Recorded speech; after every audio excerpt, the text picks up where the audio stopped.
Eugene, yes.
This is WWF Superstar.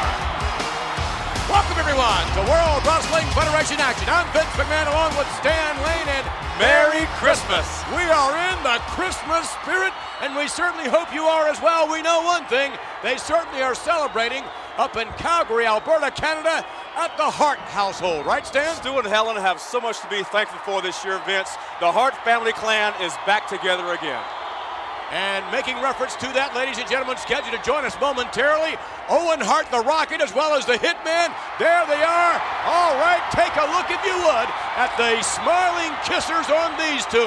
Owen and Brett once again united, and now headed to the Royal Rumble as a tag team unit to square off against the Quebecers. You guys could be tag team champions in 1994. Now that you've resolved your differences, there's no telling to what heights the Hart family can ascend. Brett, what about it? Hey, I'll be the first one to admit there was a lot of friction between Owen and I. I know that, and I'm not going to deny that. But the fact is, I knew this was tearing up the family, and I knew that Owen and I had to sit down and we had to resolve this thing, and that's exactly what we've done. You know, maybe I'm never going to find out who was a better wrestler. Actually, I feel a lot better about it. I didn't want to fight my brother Owen. I knew we could channel our energy in a better direction, and that direction is against the Quebecers, and we are going to win the World Wrestling Federation Tag Team titles as a unit. United we stand. Divided we fall, right, Owen? Well, you know, that's right, Brett. I know after Survivor Series I said some things that I probably shouldn't have said. It doesn't matter if they were true or not. It really doesn't matter. Because 1994 is going to be our year. The rocket is going to be taken off, and I'm going to have my brother Brett there right behind me. And the Quebecers, we're coming after you. We're gunning for those World Tag Team Championships. And with my brother Brett and the rocket leading the way, you're going to be hitched right behind me, Brett. And we're going to get those belts, and we're going to make 1994 a memorable year for the rocket and for the Hitman, too. All right, thank you very much for joining us, gentlemen. In action this week, courtesy of Monday Night Raw last Monday night, it's Tatanka against Ludvig Borga. We will show you that match in its entirety. And also scheduled Doink along with Dink. And they are a load of laughs, but not laughing at all will be Shawn Michaels, who claims to be the undisputed Intercontinental Champion. And also Mo and Mabel, men on a mission, will be in the house. And so is Erwin R. Shyster. Pay up, everybody. Your taxes are due. And here comes, ladies and gentlemen, the Heartbreak Kid himself. Take a look, if you would, at Shawn Michaels, and take a look again at what's around his waist. It looks like an early Christmas present, the Intercontinental belt hooked firmly around his waist. Yes, but he is not recognized, as we all know, as the official Intercontinental Champion. That distinction goes to Razor Ramon. And Razor headed to the Royal Rumble to lock up with Erwin R. Shyster in defending the Intercontinental Championship. By the way, Shawn Michaels is headed to the Royal Rumble as well. And so is Diesel. Yes. They are two of the 30 participants in the over-the-top rope, every man for himself Royal Rumble. But we said it before, I will reiterate, there are no friends in the Royal Rumble. And you can bet if Shawn Michaels has an opportunity to dump Diesel over the top rope, he'll do it. Wait a minute, what's this? Undisputed World Wrestling Federation Intercontinental Champion. Oh, really? Well, it is true that no one actually defeated Shawn Michaels for the championship in it was a pin or a submission. But nonetheless, he was stripped of the title. Many would say justifiably so. from World Wrestling Federation officials who took action against non-compliance. Look at this, would you please? You know, this guy is so arrogant. I mean, he's a great wrestler. You have to give credit where it's due. But he's just so arrogant about it. Well, he's also very cagey and very crafty. What about 3 weeks ago when his friend Diesel sucker punched Mr. Ramon? Yeah, right. And Mr. Ramon still suffering the consequences of that encounter. Shawn Michaels against Apollo. Apollo, power lifter for several years for the Air Force. And nice reversal into a, look at this. Right over the hip, nicely done. Head scissor by Apollo. Kick out by Shawn Michaels, right up it. Michaels with a nice clothesline. Now, if you're Apollo, you might want to keep right on rolling to the outside. Clear your head before you get back in there. Apollo being set up by Shawn Michaels, now coming off the rope. Michaels a little high and over the hip. No, reversal by Apollo. Nicely done. And a kick out by Michaels. Michaels with a great sense of timing. He is gifted as far as his skills are concerned in the squared circle. Would you concur, Stan? I would have to say he is a consummate professional. Not the biggest gentleman in the World Wrestling Federation, but one who has been very, very successful at what he does. And one who will cheat given an opportunity, to say the least. Look at the arm bar. And by the way, not only is Shawn Michaels and Diesel, along with a number of individuals we mentioned last week in the Royal Rumble, but we're going to find out 9 more World Wrestling Federation superstars who have been added to the 30-man over the top rope Royal Rumble. The shoulders down 2 and almost a count of 3. Shawn Michaels, a little disturbed, I think, perhaps that IRS got the title shot at the Royal Rumble. Well, Michaels himself in the Royal Rumble, along with Diesel and 28 others, but still, I would suggest that Shawn Michaels is not too happy over the fact that Erwin R. Shyster got the title shot at the Royal Rumble. Not happy at all, but you know what's on my mind is the fact, how much does Razor Ramon have left after taking not 1, but 2 razor's edges on the concrete floor? That remains to be seen. Oh, listen to this. That's humiliation. I mean, I just can't imagine if you're Phil Apollo, what you do to shut the mouth of a man like Shawn Michaels. Maybe that. Oh, my goodness. Elbow by Apollo. Right in the bush. Apollo now with a bit of momentum. Coming off the rope again. Shawn Michaels for a backdrop. No! He telegraphed it. Another knee now right into the kisser. Apollo hammering away to the midsection. Apollo an uppercut. Phil Apollo with Shawn Michaels, former Intercontinental Champion. Back buddy. No, wait a minute. Oh, my goodness. Neck breaker. Hard against the back of the neck. Shawn Michaels turning things around, but certainly things not looking good for the former Intercontinental Champion just a moment ago. Look out! Super kick it down goes Apollo. Shawn Michaels adjusting his knee pads. What's he doing now? Apollo is, I don't believe he's going anywhere. Look at that. One fell swoop right to the top rope. And, oh, wow! Into the sternum, the hook of the leg. This one's history. Shawn Michaels victorious over Phil Apollo. Michaels headed to the Royal Rumble. Shawn Michaels, who still, give me a break. Look at that. That championship belt does not belong to Shawn Michaels. It did at one time. The real, I should say the undisputed Intercontinental Champion, Razor Ramon. We take you over to Jim Ross face to face. Thank you very much, Vince McMahon. We'll get back to the action, ladies and gentlemen, in just a moment or two. Hope you're enjoying all the excitement here on WWF Superstars. And more importantly, I certainly want to wish you a very wonderful holiday weekend. Merry Christmas to each and every one of you. And we're certainly getting excited about the Royal Rumble coming your way, the WWF Royal Rumble on Saturday night, January 22nd. It's exclusively on pay-per-view. You might remember that we mentioned to you that all the tickets for the Providence, Rhode Island Civic Center, the site of this year's WWF Royal Rumble, have been sold out. So the only way to see this one is to watch it on pay-per-view. Now, throughout the hour here on WWF Superstars, I understand another match or 2 announcements will be made regarding the WWF Royal Rumble, but one thing we know for sure is that Razor Ramon will defend the Intercontinental Championship against IRS Erwin R. Shyster. Now, we know that there's a lot of allegations flying regarding the whereabouts of Razor Ramon's gold. Many people suspect that it could be found perhaps inside the metal briefcase of Erwin R. Shyster. A lot of bad blood here. And when I talked to Razor earlier in the week, I told him that this one is shaping up Kind of like a brawl. A brawl, Mr. Ross? I certainly hope so. You're tax man. You want to fight with Razor Ramon, Chico? Is there any way I can trick you into trying? You rip me off, Chico. Everybody knows it.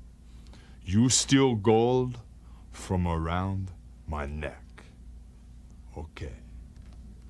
This time, Chico, Royal Rumble. The big time. WWF style. This time, Chico, the big gold is on the line. Certainly seems that Razor is ready for a fight. I really believe that's what it's going to be, ladies and gentlemen. And when I talked to IRS earlier, I asked him what he thought about the allegations that he was a thief. He was the man that stole Razor's gold. I'm appalled. That's preposterous that I've stolen Cheesmo's gold. What do I want with that? So you're saying that you are innocent? I am innocent, but I will tell you this. Razor Ramon, you've gone to great lengths to embarrass me on worldwide television every opportunity you've gotten. But that's okay. I can take it. I'm a big boy. But you're gonna find out, Razor Ramon, you can only cross IRS so many times, and then the hammer comes down and you pay heavily. You look at this as a classic match from a technical wrestler standpoint against a street fighter. Is that your strategy? That is my strategy, Jim Ross, because I'm much smarter than Razor Ramon, and I'll prove it when I take the Intercontinental Championship. Will it be a matter of brain over brawn in that particular Intercontinental Championship matchup? We'll talk more about the WWF Royal Rumble. Certainly a great hour in store for you. We'll be back on Face to Face in the hour. Lex Luger, the All-American, destroyed one half of the tag team champions. Lex Luger, victorious over Pierre the Quebecer. Now, he's out to finish the job. Shawn, his brother-in-arms, was eliminated from the Survivor Series, and he's out for revenge. These two warriors go head-to-head. Lex Luger battles Jacques next week on WWF Superstars. We are back with more WWF action now. There it is, and it'll be here next week, ladies and gentlemen.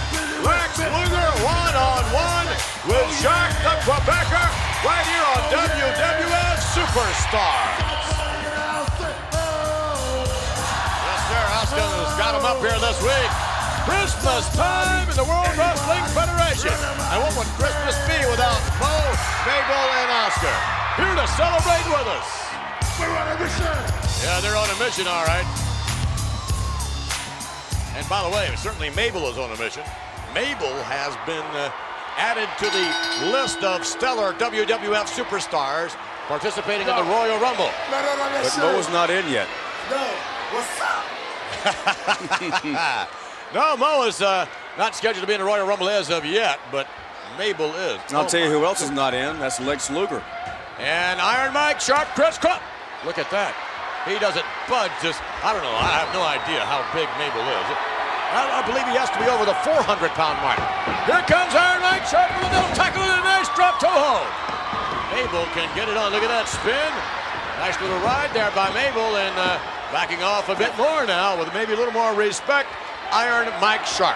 First time I've ever seen someone who weighs 500 pounds do a float over like that. And certainly everyone having their opportunity. You mentioned that Lex Luger is not, as of yet, named in the Royal Rumble. Jack Tunney is still trying to deliberate as to whether or not Mr. Fuji and Yokozuna have a point. They do, I guess, to a certain extent. Oh, look at this. And down! Oh, my! In any event, Jack Tunney deliberating, and perhaps you can help sway Mr. Tunney as to his decision-making outcome. Whether or not Lex Luger should be added to the list of participants in the Royal Rumble. That poll, opinion poll, is now open. And Mabel doesn't have a thing to worry about. Mabel's in the Royal Rumble. And you know, when you think about the process of elimination, Stan, you have to scoop someone up, and throw them over the top rope. That's going to be tough. It's going to be like Mabel in there. It's going to be very hard for anyone to pick up this man. Lex Luger could be possibly the only person in the World Wrestling Federation with the strength to lift him and dump him over the top rope. And Mo now, a nice fireman carry takedown. Well, you certainly made that point some time ago with Lex Luger slamming Yokozuna not long ago. And yeah, if he can pick him up and slam him, I'm sure he can do the same thing to Mabel. But thus far, Mr. Luger is not allowed in. Mike Bell is in. He's in the ring squaring off against Mo. I must say that I believe it's really unfair that Lex Luger has been not granted the opportunity to be in the Royal Rumble as of yet. Well, I agree totally. He's had so many accomplishments here in the World Wrestling Federation. He's the man who also beat Pierre on Monday Night Raw. And he has an opportunity to do likewise to Pierre's tag team partner, Jacques, right here next week on WWF Superstars. I mean, you think about Yokozuna and Mr. Fuji. Sure, that clause remains intact. Oh, watch this, and here comes Mo. Forget about it. The clause in, no! Forget about it. Mabel all over Mike Bell. And there it is, all right. Well, some of you perhaps feel that Lex Luger should be granted entry into the Royal Rumble. Perhaps some of you don't. Certainly Mr. Fuji doesn't think so because of the no return clause in the SummerSlam contract. You can bet, however, that will not deter men on a mission from celebrating Christmas weekend. Mo, Mabel, Oscar getting it on right here. It is Christmas time in the World Wrestling Federation. Why don't you pass that phone to me? I'm going to call the hotline. There you go. And scheduled up next, ladies and gentlemen, we'll take you back to this past Monday night. It was Tatanka against Ludvig Borga. Tatanka looking for a bit of revenge. We'll be back with that match in a moment. Oh, yeah, we're singing and everything else here. This holiday weekend, we're having a blast, and we certainly hope you are as well. And speaking of having a blast, let's take you back to last Monday night. It was Ludvig Borga in the return encounter against Tatanka. Ludvig Borga, the first and only man to ever defeat the Native American Tatanka, Vince. And I'll tell you what, Tatanka's back. He was on the shelf for a while, but he's back with a vengeance now.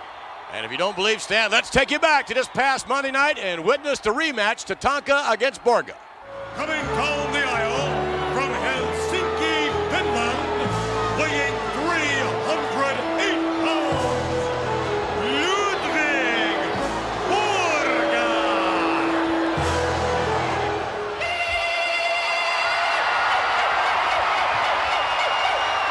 His opponent from Pembroke, North Carolina, weighing 250 pounds, Tatanka. Doing full well. He has to keep a cool head against a man like Ludvig Borga. If Tatanka enters the ring and he's too aggressive, he's going to make a mistake, and Borga's going to capitalize on it. Tatanka now with Borga, hammering away. Look at this. That's far the matchup. Oh, Tatanka. Tatanka coming into this matchup looking for revenge, and it looks like he's getting a bit of it right now in the early stages. Coming off the rope now, and another chop down to the canvas. Look at that. Borga to the outside. Tatanka himself going outside. Tatanka with a chop. Whoa. Right out in front of us. Look at this. Tatanka taking it to Borga, and Borga to the ring post. With a confidence. Off the rope, and a chop down goes Borga. I'll tell you what, Ludvig Borga's a big man, but if he doesn't start doing something soon, he's going to be done. We have seen no offense at all from Ludvig Borga. Tatanka off the rope and drop. Cover him now. I don't know that. Borga's hurt. Borga's stunned. I don't know if he wants to beat him. He doesn't want to pit him. I think he's out here to fight tonight. Fight. Tatanka continuing to hammer Ludvig Borga. Now Tatanka goes to the outside. He's going to go up, yes. Tatanka going all the way up to the top rope now. Borga with the cobwebs in his head. Tatanka.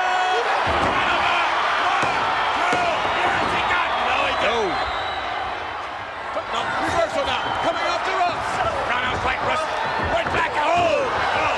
Man, that caught him. Tatanka himself still on his feet. Maybe not for long. Whip to the buckle. Here comes Borga and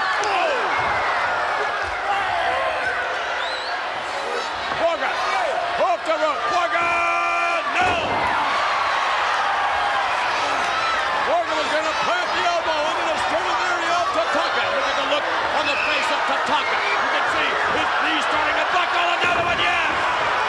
Wait a minute, what's this? Wait just a minute. champion's coming down. He gets to see everybody. He gets to observe all the challenges. This is wrong. No, all these people are challengers for his belt. He gets to come down and scout. That's all he's doing. I'm sure This is wrong now. Come on, someone's got to step in here. This is definitely wrong. Don't tell me we're going to have a repeat of the last time they met. The power slam. No cover there. Why not? Because Tatanka has to keep his eyes on that mammoth WWF champion on the outside. Tatanka goes up to the top. Oh, did you see that? That was an accident. Mr. Fuji was just out there waving his flag. Accident or no accident, the effect is the same. And wait a minute. Yokozuna's coming in. Yokozuna's coming in now. Oh no, this is going to be a repeat from the last time we saw this matchup. Yokozuna with Tatanka. Yokozuna. Chop is blocked. Tatanka retaliated. Tatanka with another chop. Off the rope. Tatanka with a hard right hand. Tatanka as the champion staggered. Another one. Tatanka against all odds is standing in the ring with Yokozuna and Borga. And another one. Wait a minute. Borga's on his feet. Borga from the high. There you go. Now Tatanka's going to wind up just where it was before, up on the shelf. Oh. Wait a minute. Here comes Lex Luger. Luger hammering away on Borga. Luger trying to even the odds out, and he has done just that. Luger now with Yokozuna. Maybe they're going to have their SummerSlam rematch after all. Oh yeah. That was illegal forearm, isn't it? That's illegal. Look at this. That's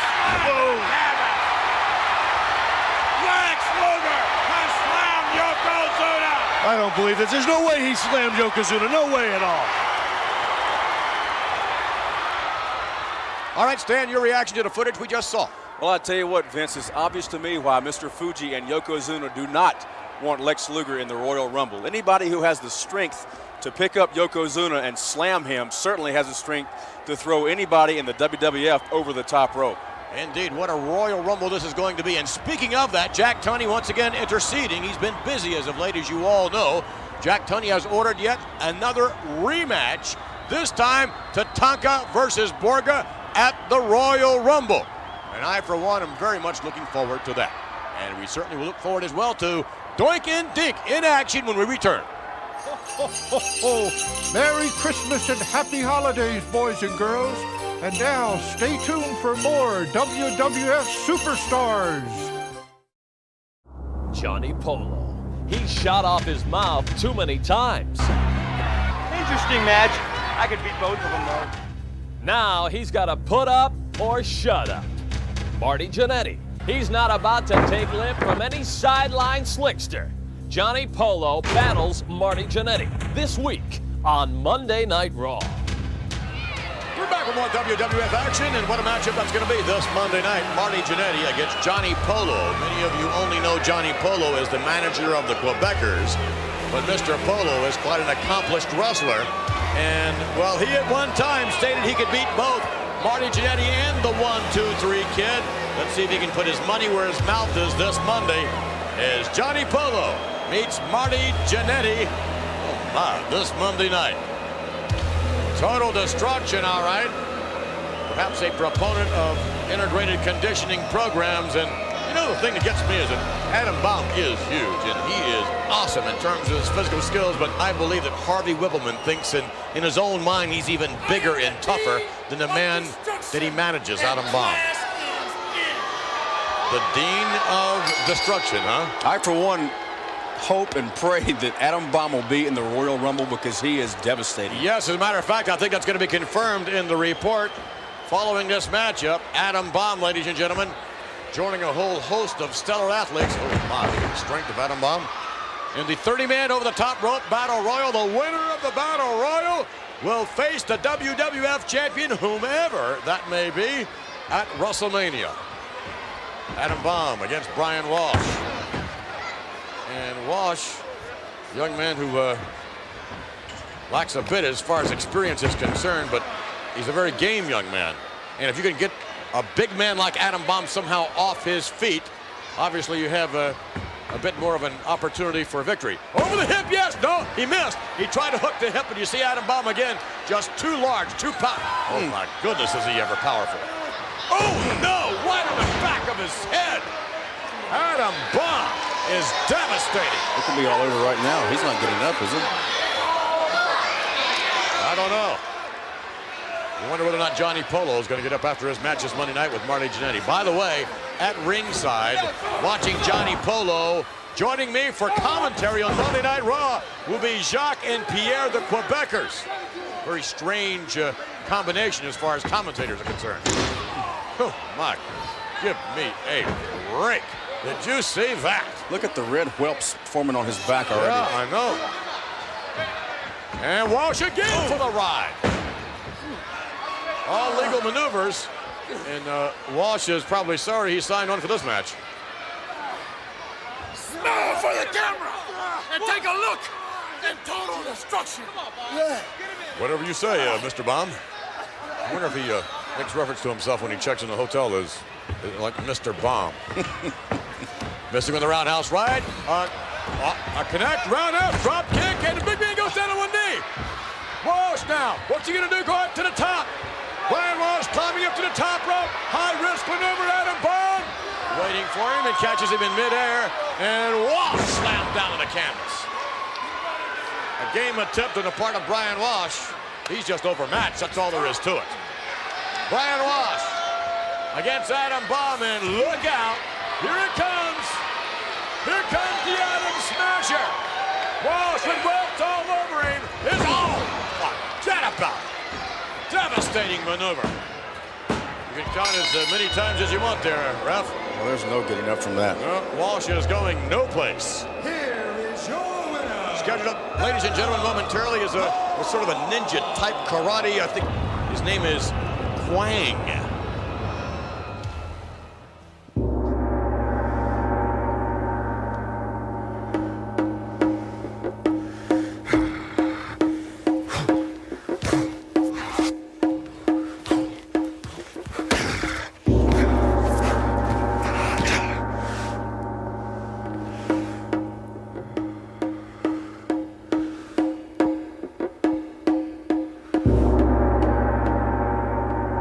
Promotional consideration paid for by the following.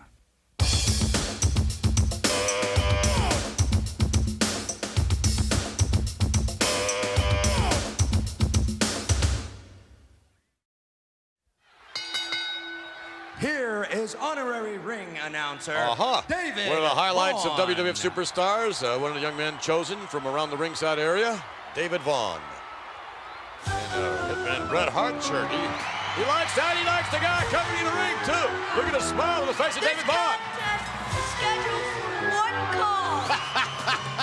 Coming to the ring by Dink. Here is Doink the Clown. Oh, Merry Christmas!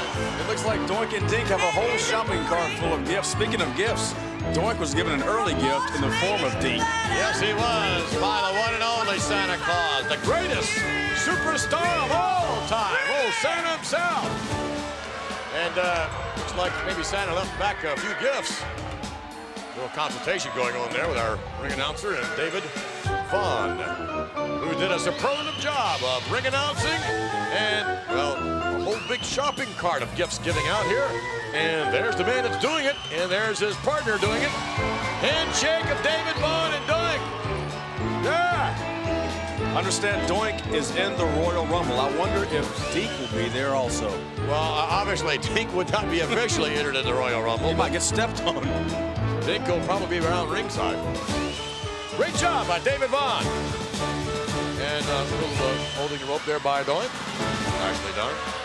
I'm sure this is something that David Vaughn will always remember. Good job. I must say it's one of the highlights I enjoy here on WWF Superstars when we have an honorary ring announcer chosen from the ringside area. And a big thrill, I'm sure, for many individuals. Reno Riggins, ladies and gentlemen, is maybe angered by some of the tactics already of Doink and Dink. Reno Riggins, certainly no slouch, a veteran in the World Wrestling Federation. Sort of an unusual background, though, wouldn't you say, Stan? Yes, Reno Riggins, national roller skating champion at age 14. He better have his skates on this week because Doink is a very accomplished mat wrestler. He is indeed. You'll see more holds and maneuvers and takedowns from Doink than perhaps anyone else in the WWF. I mean, don't let that silly-looking outfit fool you. It certainly doesn't fool any of his opponents. Doink the Clown is anything but a clown when it comes to wrestling technique. Nice takeover right there into the armbar. And what's Dink up to? Good little cheerleading at ringside. Oh, he is something. Fireman carry takedown. Accomplished quite well by Doink. Back to the armbar. And a little laugh for the part of Doink. Doink and Dink have a great time in the World Wrestling Federation. You can bet they're going to have a Merry Christmas. Well, actually, I guess they already have, but they'll be celebrating this weekend. Oh, yes!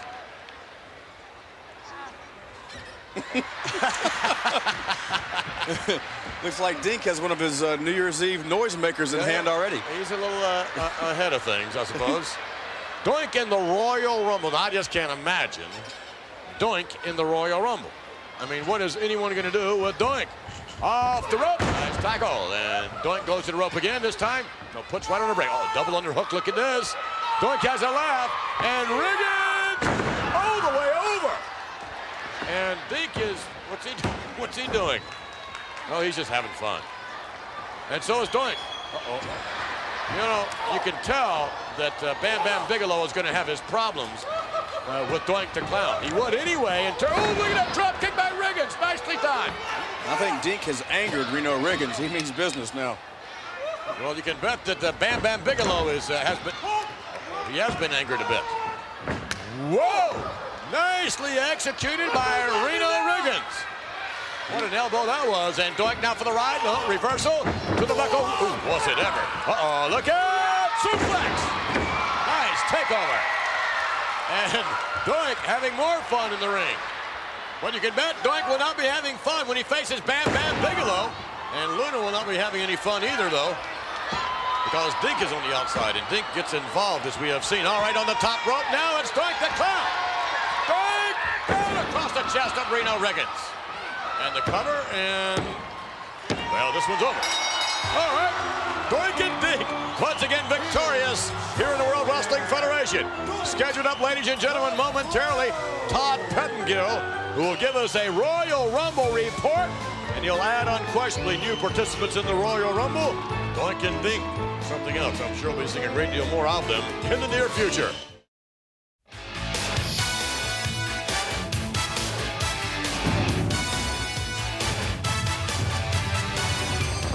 Welcome, everyone, to your WWF Royal Rumble report, exclusively for WWF Superstars. My name is Todd Pettengill, and Merry Christmas from everyone here at the World Wrestling Federation. We are now just 4 weeks away from the sold-out WWF Royal Rumble from the Providence Civic Center, 8 o'clock Eastern, 5 Pacific, Saturday night, January the 22nd, and only on pay-per-view. You can place that call right now to make sure you are locked in tighter than Mike Tyson. Let's recap. It was 2 weeks ago the main event was announced. Yokozuna and The Undertaker in a casket match. Let's take a quick time out and see how The Undertaker is coming with that double-wide, double-deep reinforced casket. Oh, yes! My Undertaker has been making a list and checking it twice. Mr. Fuji's been very, very naughty, and Mr. Cornette, oh, not so nice. Oh, but for my Undertaker, 'tis the season to be jolly, because Yokozuna, my Undertaker, is crafting a casket for you, by golly! Soon, Yokozuna, you too will be gift-wrapped. Merry Christmas, Yokozuna. Ho. Ho. Ho. This one isn't over till your opponent is inside that casket and the lid is slammed shut. Now, last week we told you that the Intercontinental Championship would be on the line as well in Providence as Razor defends against IRS. And who knows what could happen in this match. We do, however, suspect that Razor's gold is still living inside of IRS's steel briefcase. There is, without question, a long bit of history between the Razor and Erwin R. Shyster. Still, there's more. This week, you heard that the Tag Team Championship is on the line as well. The Quebecers defending their gold against Bret and Owen Hart. Now, obviously, the Hart brothers have worked out any problems they may have had, And what a weekend for this announcement to be made. Peace on earth and in the Hart family. Now, we also heard earlier that Tatanka will be meeting Ludvig Borga at the WWF Royal Rumble. We got a preview of this one last week on Monday Night Raw, and what a battle. Yokozuna showed up. It was Borga and the Beast against Tatanka, and then Lex Luger shows up and clears the ring. This one, my friends, is going to be a classic. Now, on to the WWF Royal Rumble match itself. Here are the superstars we announced last week. The Hitman Bret Hart, who is also the WWF Superstar of the Year. His brother, the Rocket Owen Hart. The Awesome Crush. The Mighty Kamala, the Ugandan Giant. Plus the slippery when wet Doink the Clown. The Amazing Mabel, half of Men on a Mission. And Scott Steiner adds his power and finesse as well. The Heartbreak Kid, Shawn Michaels. And the Mammoth Diesel. Now, here are the 9 new superstars added to this very prestigious list. The Destructive Atom Bomb. The Beast from the East, Bam Bam Bigelow. The Macho Man, Randy Savage. The High-Flying 1-2-3 Kid. Fatu of the Head Shrinkers. Samu of the Head Shrinkers. And there's more at stake here than the last piece of sushi. You will also see Rick Steiner, former WWF champion Bob Backlund, and making his return to the World Wrestling Federation, Greg the Hammer Valentine. Obviously, this match will be every man for himself. There are no friends, there are no partners, and there are no brothers. Just 29 other guys to get over that top rope. Now, also, to make this thing even more interesting, this year the winner of the Royal Rumble match will take on the WWF champion, whoever he may be, at WrestleMania 10.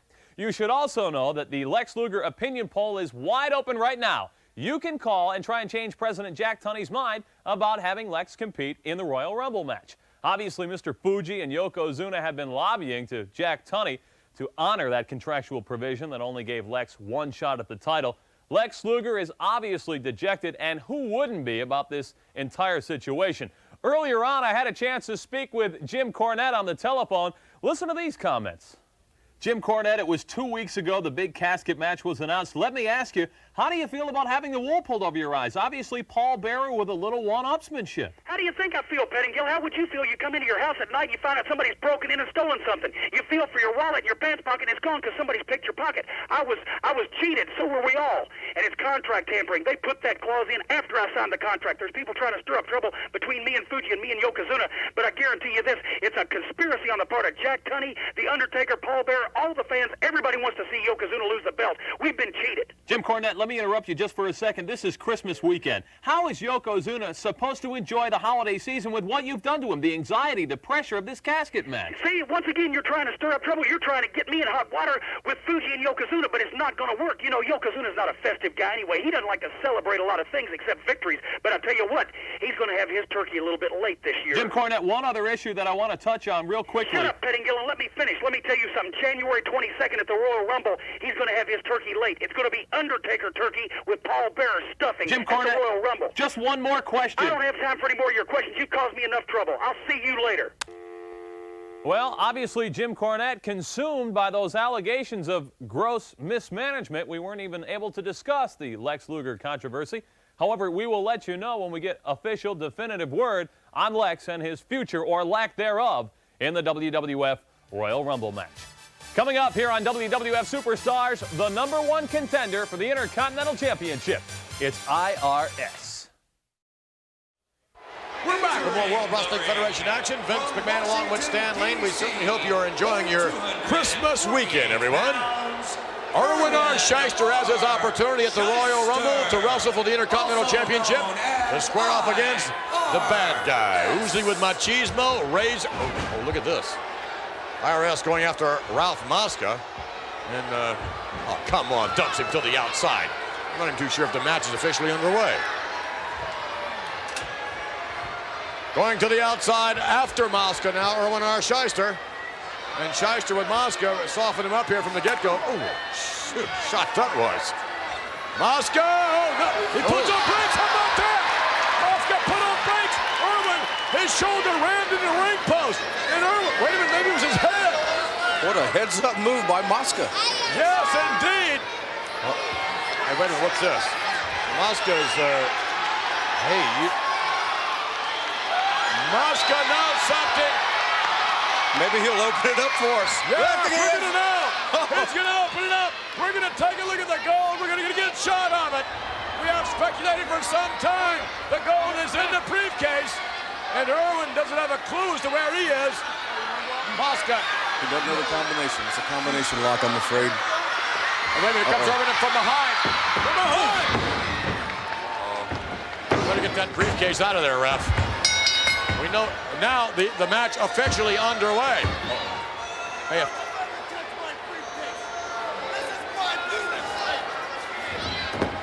and unfortunately, Mosca unable to open the briefcase. The match officially underway now. Certainly early Christmas present this year for the whole Hart family. Owen and Brett back together again. Resolving their differences, although right now it looks like Irwin is resolving his problems with Mosca. Oh boy, listen to this. Tax cheats like Razor Ramon, he says. Yes, what a matchup. That's going to be next year as in the Royal Rumble. Irwin R. Shyster against the bad guy. Okay, he's hanging on to the rope, ref. As if he needs it. Give me a break. Referee out of position, didn't see it. Clothesline by Irwin R. Shyster. Shyster could be, can you imagine Shyster as the Intercontinental Champion? It could happen. Anything could happen in the World Wrestling Federation to cover the count. And not a surprise here that Irwin R. Shyster is victorious over Ralph Mosca. And I don't even really know it would be a surprise if, in fact, he defeats Razor Ramon for the championship. What a matchup that's going to be. Let's go over to Jim Ross and face-to-face. Well, some rather incriminating evidence as far as this missing gold is concerned. I think IRS better maybe be in touch with a good attorney. He may need one before this one's all said and done. We heard from IRS and Razor Ramon earlier in the broadcast as they're preparing to meet for the Intercontinental Championship at this year's WWF Royal Rumble. Coming your way exclusively on pay-per-view. It's going to be a great one, folks. On Saturday night, January the 22nd, it'll be yours truly's first WWF Royal Rumble. I'm really excited about it. I love this format of 30 men eventually competing and a man coming to the ring every 2 minutes. That is going to be something, and a lot of things can be settled in that battle royal-like environment. Now, we also know that The Undertaker is going to beat Yokozuna for the WWF title with casket match rules. But as the competitors start being added to the Royal Rumble, it's really going to make this an intriguing situation. For example, we now know that Macho Man Randy Savage and his former best friend Crush are both going to be in the Royal Rumble. I talked to Crush moments ago and asked him what his thoughts were about the WWF Royal Rumble now that Savage was in. What are my thoughts, Jim Ross? This is the greatest thing that's ever happened to Crush. That's right. Yes. For Macho Man to be in a Royal Rumble is like a late Christmas present. Macho Man Randy Savage. I've been talking about how I'm the biggest, baddest, and toughest man in the World Wrestling Federation. And I told everybody I'm going to prove it in a Royal Rumble. In fact, I'm going to save you for last. Oh, good thing. I'm going to single-handedly, Master Fuji, take each one of those guys and throw them out. Right on top of their heads. I'm going to save you for last, Macho Man Randy Savage. Because what me and Master Fuji have in store for you is so brutal, brother. I can't even say it on TV. Macho Man, I can't wait to get my hands on you. Good. Obviously, Crush is really looking forward to meeting the Macho Man in any environment, especially the WWF Royal Rumble. And when I talked to Randy moments ago, I asked him if his motivation was to win the WWF Royal Rumble or to get revenge. Yeah, I got a lot of motivations, yeah. I got priority one and priority one, yeah. Priority one is to take Crush and to, do the thing on him like I want to do, yeah. But that's not going to stop me from winning the Royal Rumble, yeah. No excuses, because I'm going all the way. I'm going all the way, and I'm going to win the Royal Rumble. I'm not going to let an idiot, yeah, like you, Crush, yeah, stop me from doing my thing, yeah. My hat's back into the ring, out of retirement, doing the thing like the Macho Man can do, yeah. Crush is the new theme of the 90s, yeah. The Royal Rumble, I'm gonna win it, and Crush is gonna be crushed. Great intensity from the Macho Man and Crush here today on Face to Face. They are ready for the WWF Royal Rumble. And once again, ladies and gentlemen, from our family to yours, a happy holiday weekend. Promotional consideration paid for by the following. WWF Royal Rumble now on Super NES and Genesis. Incredible 16 meg action. It's perfect. No holds barred. WWF Royal Rumble. Next week, right here on WWF Superstars, scheduled to join us in a special interview, the reigning Intercontinental Champion Razor Ramon. Also scheduled the devastating Ludvig Borga. He'll be in action, all right, along with the Rocket Owen Hart, who shares the same card. And also next week, Lex Luger versus Jacques, the Quebecer. That is our feature encounter, and right now, standing by, both principals. Lex Luger, right here next week. Revenge is on our minds. Lex Luger, we've been waiting for this for a long time. We're coming prepared this time, and what you did to Pierre, you're not gonna do to me. You'll see. You just wait and see. Right here next week, I have the rare opportunity to meet the other half of the WWF Tag Team Champions, Jacques. Now, Jacques, you already witnessed what happened to Pierre when he stepped in the ring with Lex Luger. Now you get to see firsthand for yourself and see what Made in America is all about. What a matchup that's going to be next week. Jacques the Quebecer against the American original, Lex Luger. We invite you to join us, and indeed, we thank you for joining us, ladies and gentlemen. We certainly wish you as well a very safe and happy holiday season.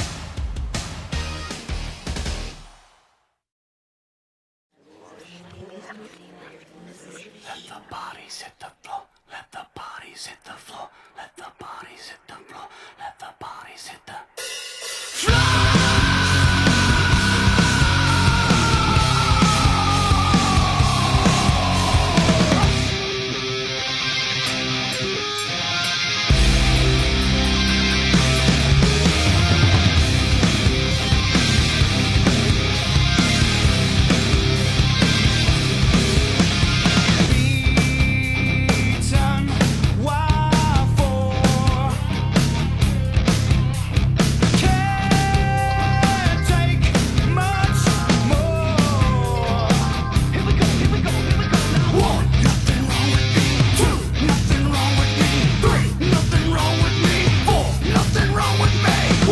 something's got to give.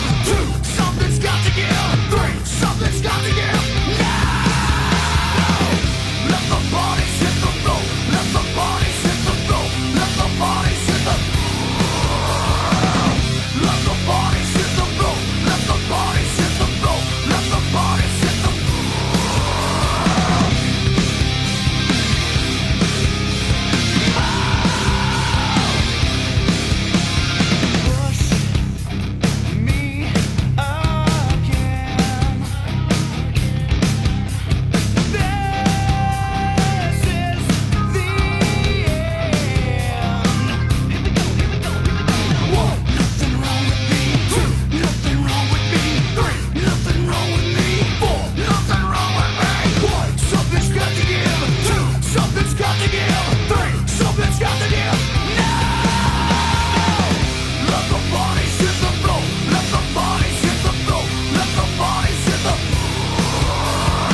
Gladiator Arena, Los Angeles, California, and our contenders will be going all out.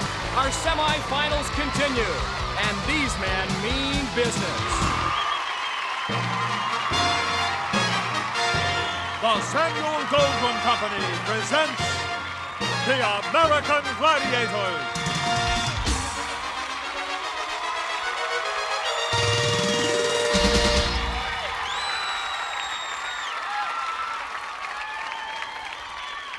Hi again, everyone. I'm Mike Adamle along with Larry Zonka. Glad you could join us as competition in our second half season continues. Today, Larry, another semifinal round. Who do you like? I like Bernie Miller. He's our stunt man. But the thing about Bernie to watch is that he's always smiling, much like Jimmy Carter smiling his way into the presidency.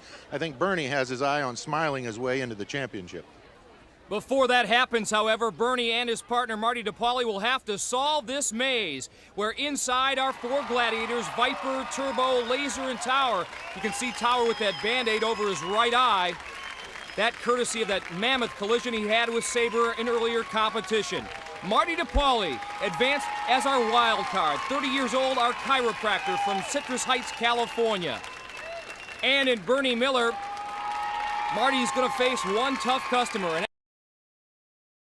5'9", 175. He got to the semis by beating Vince Granger back in the second round. And there's the solution to our maze. Looks simple, just have to double back about 3/4 of the way through. First man through the maze in 45 seconds or less will pick up 10 points if both men get through in the allotted time limit. The second man across that finish line will get 5 points. Whoa!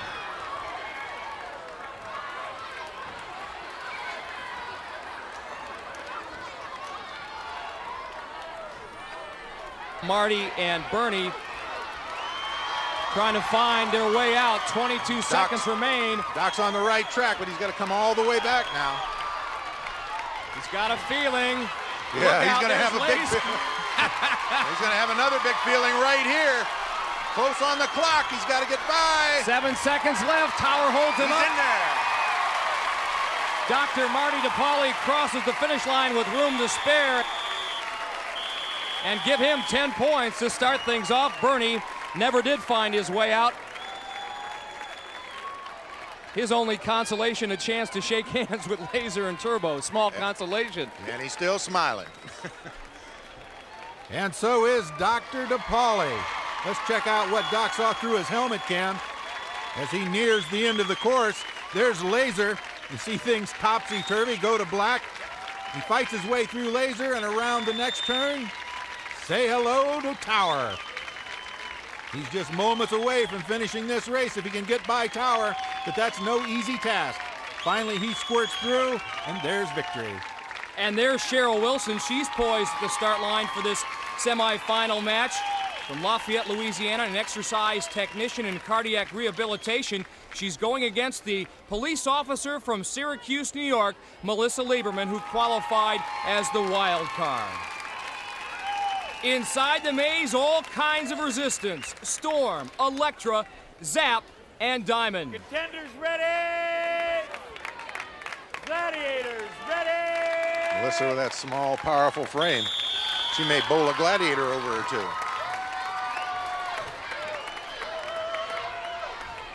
Cheryl Wilson making some good moves and getting way into the maze. Melissa, on the other hand, has to double back.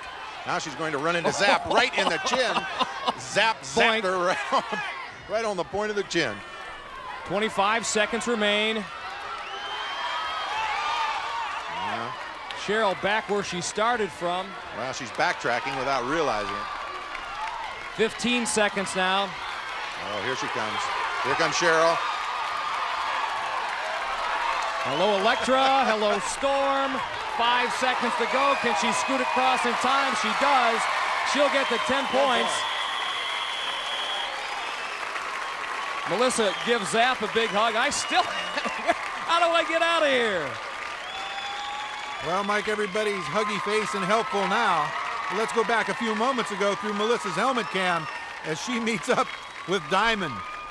After fighting her way past Diamond, well, what's around the next turn? How about Zap? The mission for Bernie Miller and Dr. Marty DePauli, make it all the way to the top of our 32-foot wall. All right, take him up, take him up. That's not the way Marty wants to get up the wall, via the noose. He'll be followed by Turbo. Bernie will have Havoc chasing after him. Ready!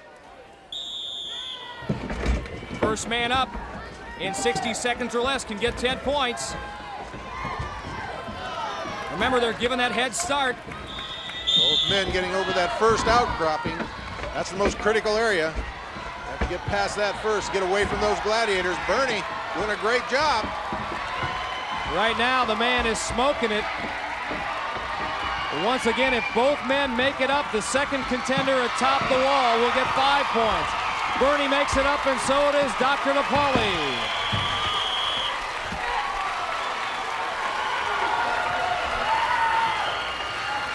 Bernie smiling again.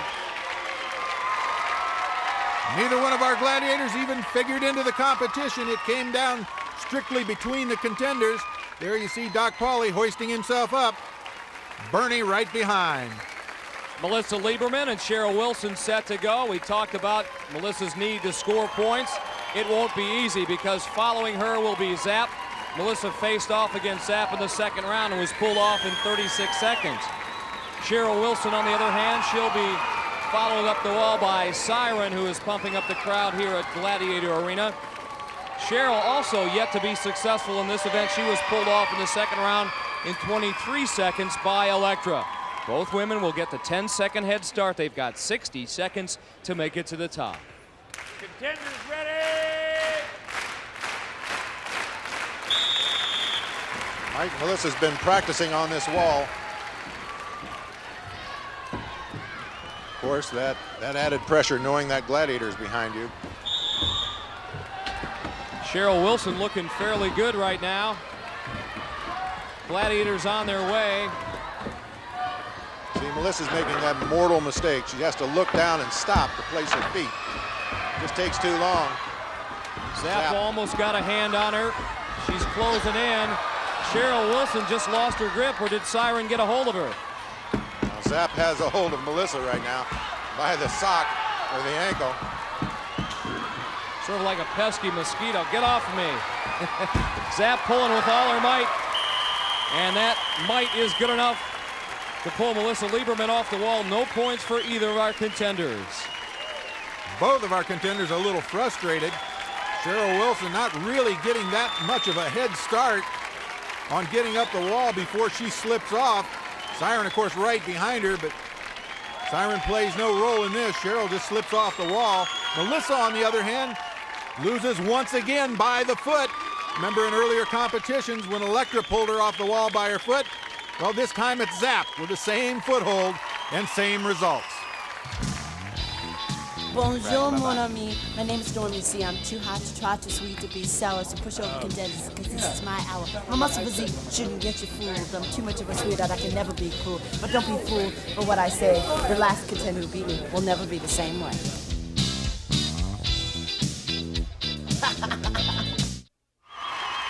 Event number 3 in the semifinal round match, it's Atmosphere, and both our gladiators are secured inside their cages. For this round, it'll be Storm and her partner, Sky. Their mission to try to stop our two contenders from scoring. They'll look at Melissa Lieberman, comfortable inside an Atmosphere and also inside her squad car, where she's a police officer in Syracuse, New York. But now she's about to be apprehended and not do the apprehending herself. Cheryl Wilson inside the yellow Atmosphere. Again, a 60-second time limit, each goal worth 3 points. Contenders ready! Gladiators ready! Larry Thompson catching Storm, trying to get a little jump start. Well, Cheryl was off to a little bit of an early start, too. Contenders ready! Gladiators ready!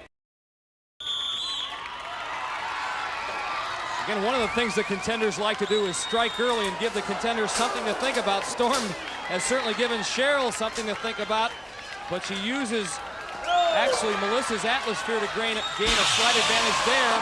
However, it's our Syracuse policewoman who scores first. And here she goes again down in pod number 4. She's got that one in 6 quick points. Sky doing a good job of shadowing Cheryl, keeping her out of the scoring positions. They're both going for pod number 2. This could be, Melissa beats everybody to the punch and gets a third one. Melissa using a little bit of a pick action coming out of that scoring pod 2. She got a free shot at 3, but doesn't hit the trigger. Storm keeps Cheryl out of pod number 4 10 seconds ago. Here comes Melissa using those powerful legs. Oh, Sky doing a great job pushing Melissa out of scoring position. One last chance for Melissa Lieberman. That is it, but Melissa does score 9 points, 3 goals, and after 3 events, she is back in the hunt here, trailing Cheryl Wilson by a single point, 10-9. Both of our contenders needing a rest after a real workout. You see Cheryl Wilson working her way up to the scoring pod. You'll see Storm come in from the left of your screen, knocking her out of that scoring position. Now, check out Melissa. She's working hard at it, a lot of determination, a lot of grit, but sometimes even that doesn't pay off as she just misses the scoring pod. Melissa, after getting shut out of the maze in the wall, you were staring early elimination in the face. What was your mindset going into Atmosphere? Mindset as it usually is, and you know, Mike, never say die. It's not over yet. 9 points. You're back in the race. Not enough, but I'm going to keep trying and do my best. We know you will. Congratulations. Thanks, Mike. Appreciate it. Exit Melissa Lieberman and enter. Listen for the thud. It's going to be big. Enter Viper. He gets inside of his Atmosphere, and he is right. Listen to the thud, because it will be big. Viper will be joined by Tower, and these guys will crack you. Our 2 contenders, Bernie Miller trailing Marty DePauli 15-10. Marty, the chiropractor from Citrus Heights, California. Quite an individual, quite a person.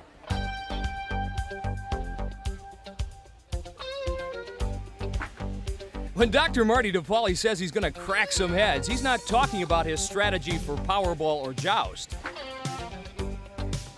Dr. Marty, as his friends call him, is committed to his profession, and Marty will tell you there's a lot more to chiropractic medicine than just cracking bones. Everybody that comes in is getting helped. There's no drugs, there's no penetrating the skin, there's no anything. Everything is diet, exercise, manipulation. Dr. Marty encourages everyone to follow a healthy, drug-free lifestyle and hopes his appearance on American Gladiators will help him spread the message. I give a lot of talks to kids in high schools around the area. Essentially, they don't listen to me as just a person, a doctor. But I think once they see me on this show that they'll be more apt to listen. Okay, I'm a little claustrophobic, so don't lock me in too soon. That's the wrong thing to be in this event. Both men vying for a spot in the second half championship where they'll meet either Kevin Weber or Carlton Fluker. Look at Viper get off the mark. He likes to establish the tone early, and what a rock both men put on our 2 contenders. Here comes Marty down in scoring pod number 4. Missed the target there. Tower doing a good job knocking him off center so he couldn't score. Now he's shadowing, pinning him in the corner. Marty again falls wide of the mark. 2-on-2 situation. We have a little pick action here. Brock Pauly getting a breakaway. Will he be able to score? Yeah, he got it, and he could get another one here in 1. He's got that momentum going for him. He's got 2 goals. Each goal again worth 3 points. 10 seconds left to go. Bernie, one last chance here in pod number 2. If he can get it, yeah, he does. Great effort. And Marty got one, and I believe his time expired. Unofficially, 3 goals for Dr. Marty DePauli, a total of 9 points. 1 goal for Bernie Miller, a total of 3. Now here's a situation where Bernie Miller in the yellow Atmosphere heads towards pod 4 and attracts 2-on-1 coverage. Dr. Marty in the orange sphere says thanks a lot and uses the pick Bernie set to score in pod number 2. Now you see Dr. Marty here on his way to score, but look what's going to happen on top with Bernie's yellow sphere. Even with double coverage, the Gladiators are confused and Viper falls off and lets Bernie score as well. That's my best effort, but it'll do. So as our stuntman and chiropractor head to the locker room, we will also tell you that they are currently models as well. They bang heads with buffed bodies.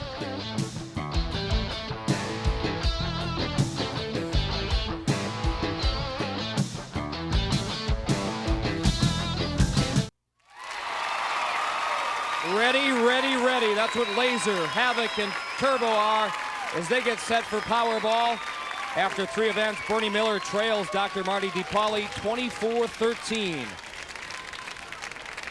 And Powerball is brought to you by Nintendo, makers of Super NES. Now you're playing with power, ready. Super power.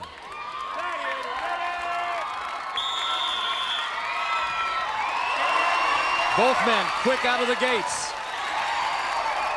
Bernie capitalizing on his speed. Oh, he got a flying tackle by Turbo.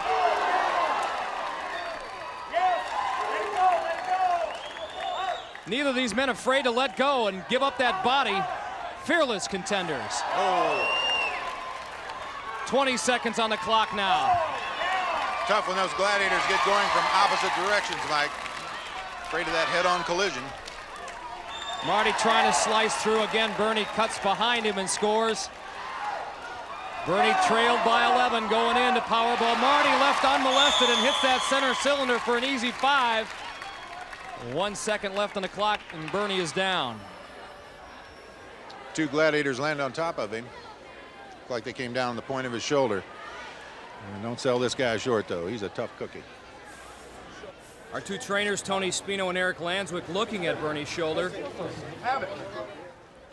Some damage may have occurred to Bernie's shoulder a little earlier, prior to the serious injury right here, as he collides with one of the Gladiators.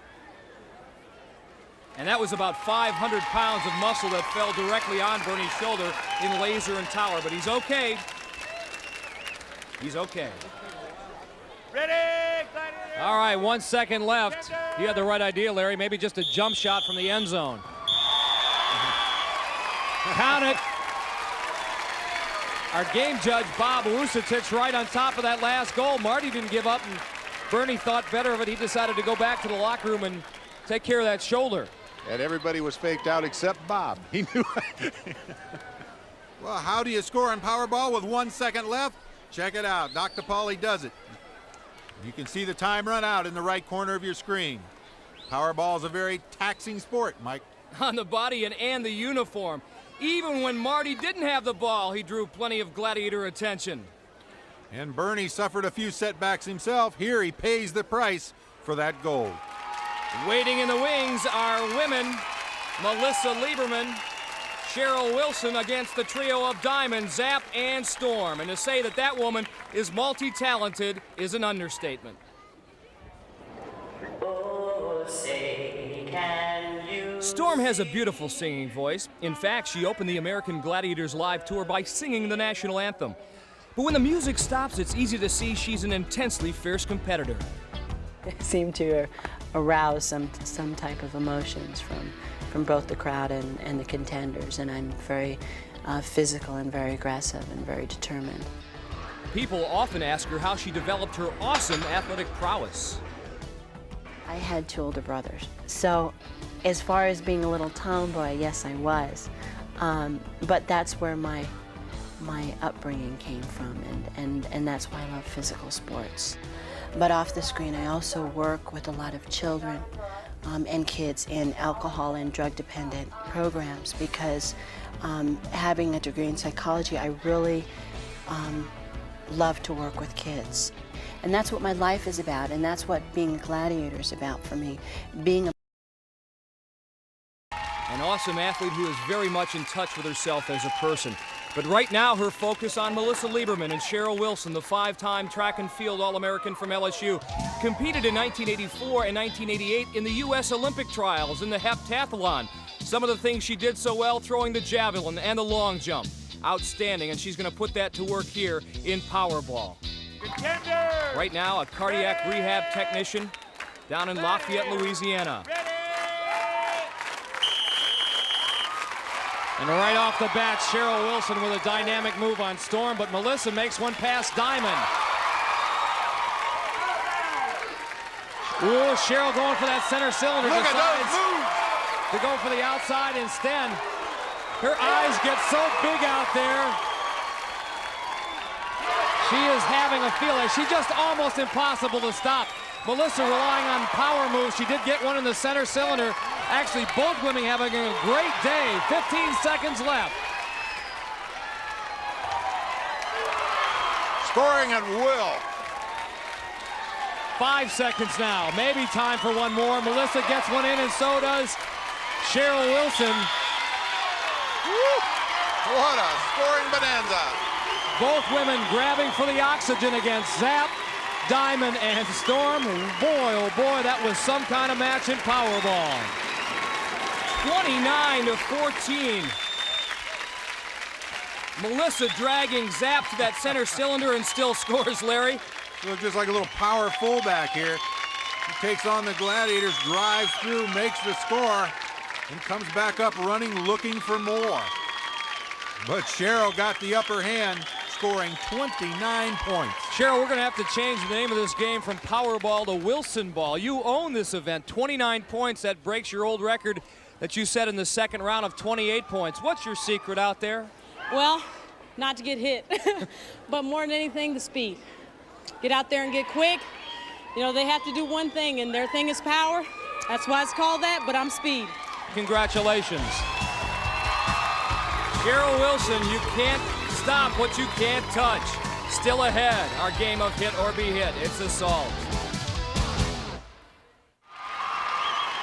Well, they love her here at Gladiator Arena. Her name is Siren, and she's about to do what she loves best, and that's fire that assault cannon.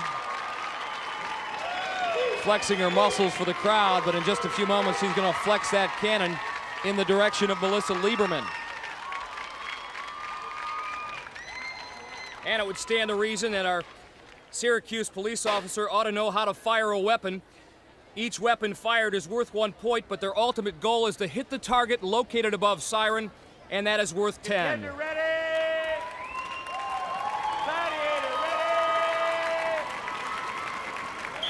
Harry Thompson sends her on her way.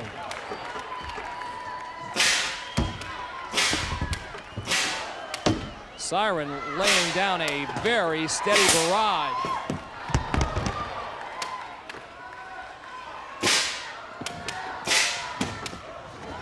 Well, there's balls flying everywhere here, Mike. It's raining tennis balls inside of Gladiator Arena. And that one sails low and to the left. Wow, that was close. Siren nearly unbuckled Melissa's chest protector. 25 seconds. Sets herself. Oh. That one whizzes by. Just a little left of the target. 20 seconds. Now 15. Oh, Siren's only got 3 balls left in the gun. Melissa with 2 chances at station number 5. Can't get either to find the mark. She's just going to go for it. And she'll get the bonus point of 1 for a total of 6 points. In assault for Melissa Lieberman. Siren's upset with a cannon. She's hollering at it with sign language.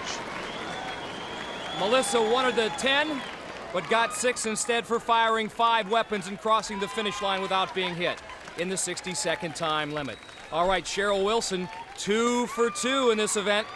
2 direct hits in her previous competitions. Let's see if Siren can end that streak. As the graphic said a little earlier, Siren has yet to miss a contender, but that went by the boards when Melissa got through scot-free.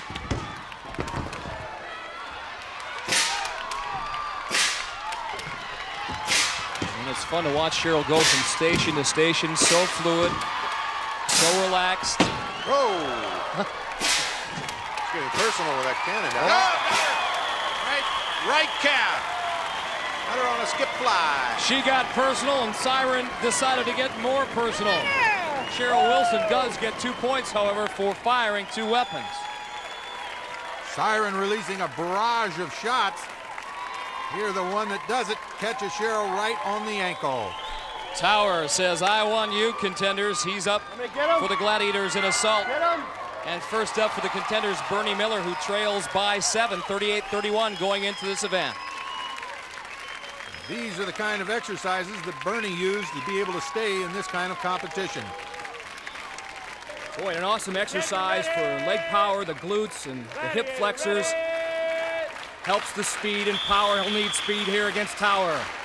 Remember, he's got that banged up shoulder, Larry. Mike, our trainer, Tony Spino, has worked a little bit on that right shoulder. It's still bothering Bernie a little bit, but he's able to move with it. And he can shoot well enough to make Tower dance. Bernie, unwavering, sets himself. Again, he fires low. And Larry Thompson right on top of the call. Bernie was nailed on his way to station number 3. He does pick up 2 points for firing 2 weapons and has cut into the doctor's lead. It is now 38-33. And Tower makes good on his promise to send Bernie to the sidelines without hitting that target. Tower also happens to be the subject of our Ask a Gladiator segment. Tim Schad writes, Dear Tower, if you lose to a contender, do you seek revenge in the next event? Tim, I don't seek revenge. Like I said, the Tower of Power is not a revengeful person. I think it's great when a contestant beats me. You know, he's a super athlete. I would never seek revenge because it just shows poor sportsmanship. I think life's too short to get upset about losing one particular thing. I think, Tim, as long as you're competing, you don't always have to win. That's all that matters to me. Got him at number 2. Tower facing off this time against, you saw the sign, the mighty Dr. Marty DePauli, 1-1 in this event. In his previous competitions, the prelims in the second round. Hey, what? Huh? Contender ready! Time to get busy, Tower. Marty will try to pad his 38-33 lead. Doc with a good change-up move on the way to that first station. He's got to keep his face upfield, though. Watch that cannon.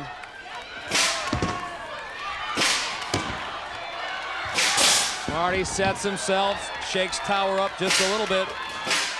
Oh, and before he can get to station number 3, yeah.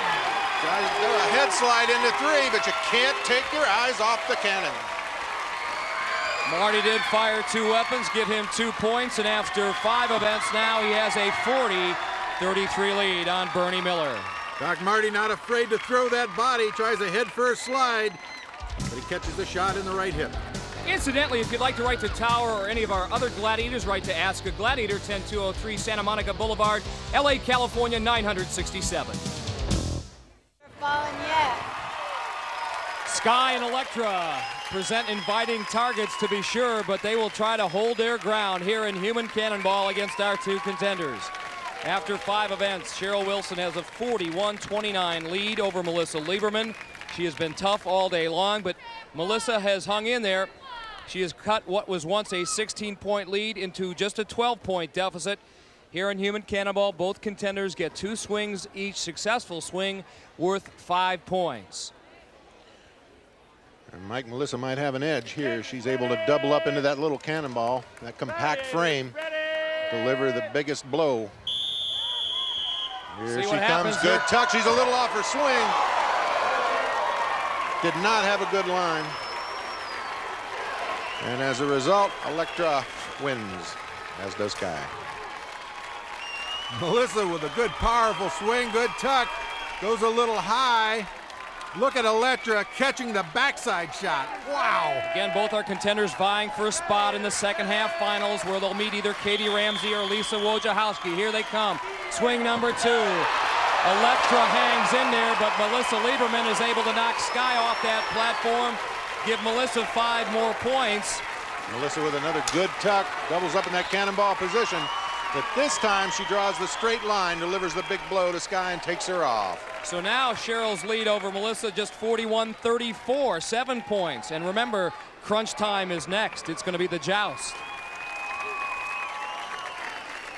It's tough duty for two tough men. Their names Turbo and Laser, and they will stand their ground, or hope to anyway, in human cannonball against our two contenders. Unfortunately for Bernie Miller, he had to drop out of the competition. That shoulder injury in Powerball too severe to continue.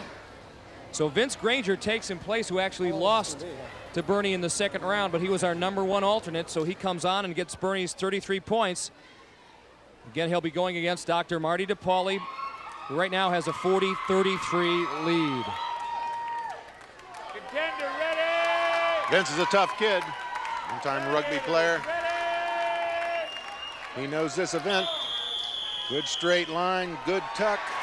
Both men stay in nice tight tucks.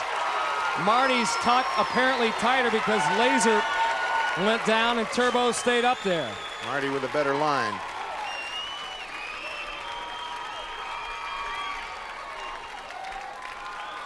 Doc Marty with a good tuck. Laser steps in, good and low. Doc Marty gets under him, and off he goes. Second swing coming up. This time they switch Gladiators. Marty draws Turbo, and Vince gets Laser. Contenders ready! Gladiators ready! Doc Marty, tall man, still able to take that good tuck. Good hip action. He takes Turbo right off. Vince can't believe it. He hit him with everything he had, and Laser just didn't move. Turbo went down, however, and Dr. Marty DePauli goes 2 for 2 and increases his lead to 50-33 after 6 events. Doc Marty again with a good tuck, good swing, gets underneath Turbo, and down Turbo goes.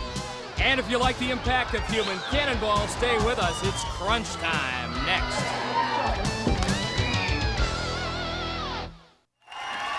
It's crunch time here at Gladiator Arena, our crunch time event where we put the accent on the physical, the joust, hand-to-hand combat, military-type pugil sticks, one-on-one encounter. Hit me with your best shot. First up, Vince Granger, coming on for the injured Bernie Miller. He draws Laser, and there's his record, folks. It speaks for itself. The man takes no prisoners.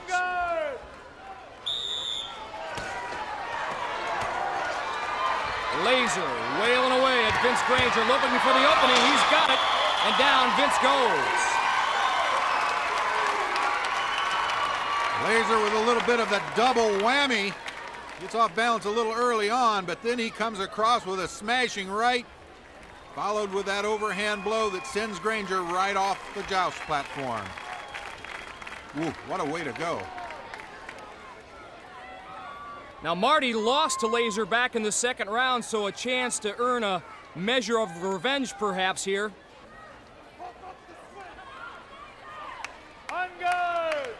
Doc Marty's tall, he's got to get down. Oh, he's got Laser off. Oh, man, he was Did you close. see how quick Laser recovered? Yeah. How does he do it? Unbelievable. Laser was up on 1 foot. Just one push would have had him off, but Marty couldn't deliver it. Laser coming back from near disaster. Laser, nothing like the personal satisfaction of one-on-one victory, huh? Hey, it's the best feeling in the world. You know, the first one warmed me up, and the second one I about lost my balance on the second one, but I came back and gave him a good uppercut. And hey, when I'm up here, nobody's gonna beat me. Nobody. Yeah. Nice going, Laser.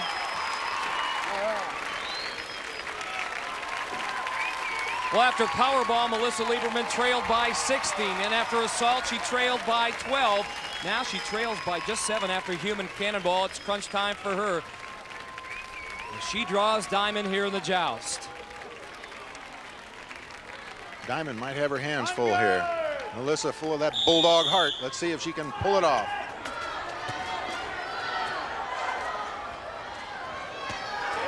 Melissa lost in the second round to Storm, and she is giving Diamond all she can handle. An overhand smash, that right hand. Sparred a little bit with Diamond, then she delivered that overhand right. Swept Diamond off the platform, comes up with a big 10 points. And for the moment, she takes the lead 44-41, but Cheryl Wilson still to come. Melissa, no rookie at hand-to-hand combat. She steps right in there and takes over. Now Cheryl Wilson in position to put a lot of pressure on Melissa Lieberman going into the eliminator if she can take the measure of Diamond. Diamond wearing that protective neck collar. Let's see what happens here.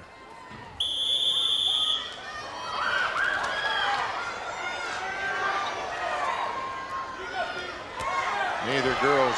Diamond on the attack now, and I'm sure our referee Larry Thompson will warn Cheryl that she has to mount some kind of attack. 15 seconds remaining.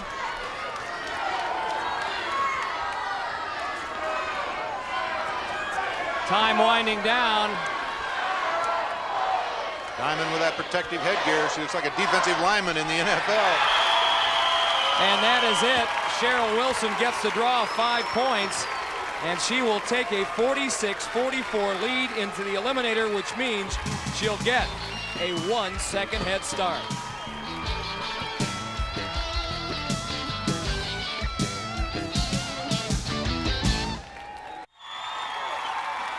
A berth in the second half finals await our 4 contenders, and the eliminator will decide it all. We'll start off with the women's competition where Cheryl Wilson has a 2-point lead on Melissa Lieberman. That will give the former track star a 1-second head start. So our police officer from Syracuse, New York will have to run the race of her life if she is to advance. She's with Larry at the start line. Melissa, in the preliminary round, you were 1 second ahead. Of course, you ended up being defeated in that. Now you were 1 second behind. Is that more of an asset? Well, you know, honest to God, Larry, there's no better number on the scale than number 1, so I'll take it from there. Okay, number 1, good luck. Thank you very much. Appreciate All right. Well, Larry, Melissa is going to need that luck. Although that 1-second head start deficit is not much, remember, Cheryl Wilson can flat out fly. On course for the Gladiators underneath the hand bike, ready to impose a penalty if need be. It is going to be Storm and Zap. And down the final straightaway, offering final resistance, are 2 Gladiators operating the gauntlet. There they are, Sky and Diamond. And they are determined to make it tough on our 2 contenders. The eliminator is sponsored by Starburst Fruit Chews. The juice is loose.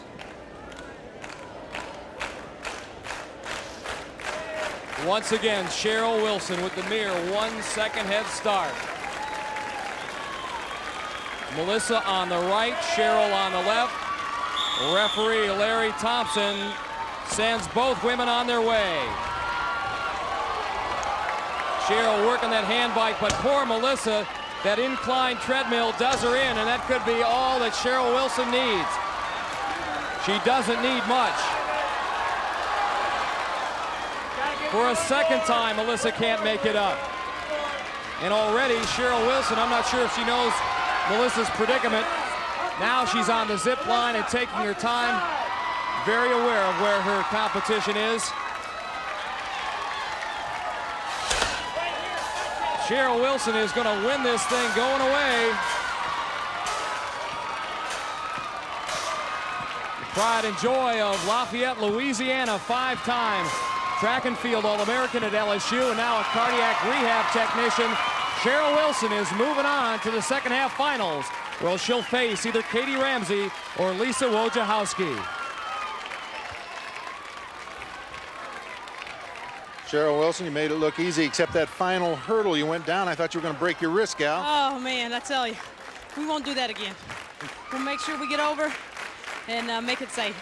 Well, you made it look easy. Congratulations and welcome to the second half final. Thank you. All right, Mike. So congratulations in order to Cheryl Wilson. Larry, her time, she breaks the 1-minute barrier. Her eliminator time, 52 seconds.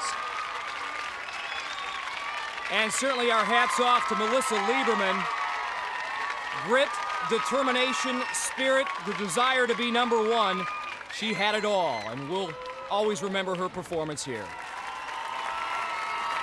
On the men's side, Marty DePauli's 17-point lead on Vince Granger puts the Doc in the driver's seat to the tune of an 8.5-second head start.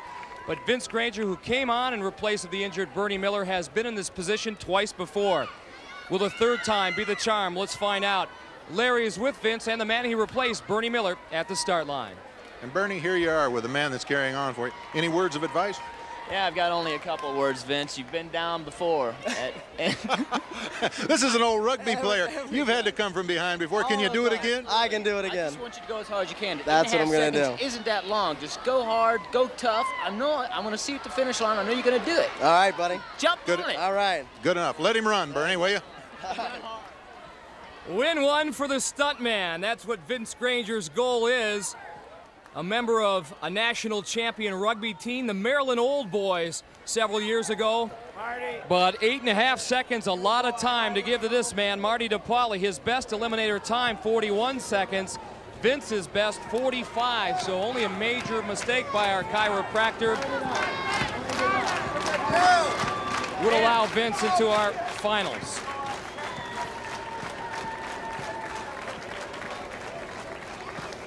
Winner here moves on to face either Kevin Weber or Carlton Fluker. We'll have that semifinal next week. On course for the Gladiators, that was Laser and Viper, and down the final straightaway. Boy, the gauntlet is humming today. It'll be Turbo and Tower. Remember, the winner advances to the second half finals. Marty certainly looks relaxed.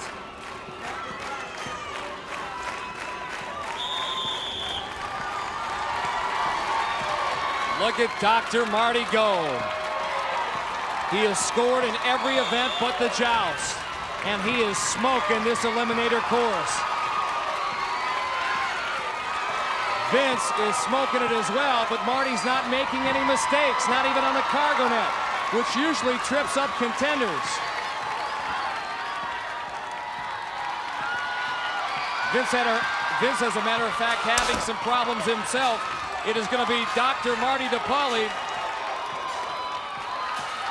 who is going to go on to the finals. He hurdles that final barrier.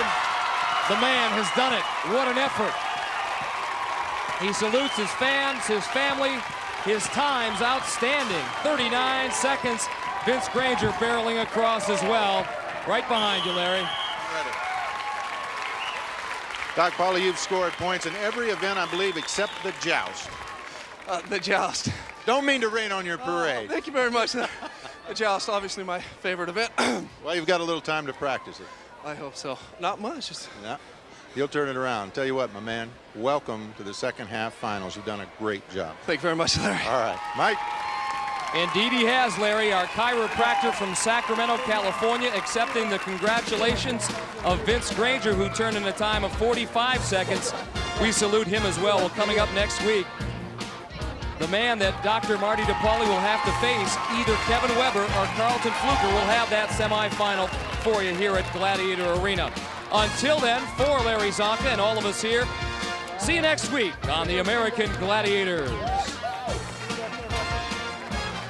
Champions will receive all expenses paid Club Med vacations. With over 100 villages worldwide, Club Med offers the perfect vacation for families, couples, and singles. This year, take home a Club Med vacation.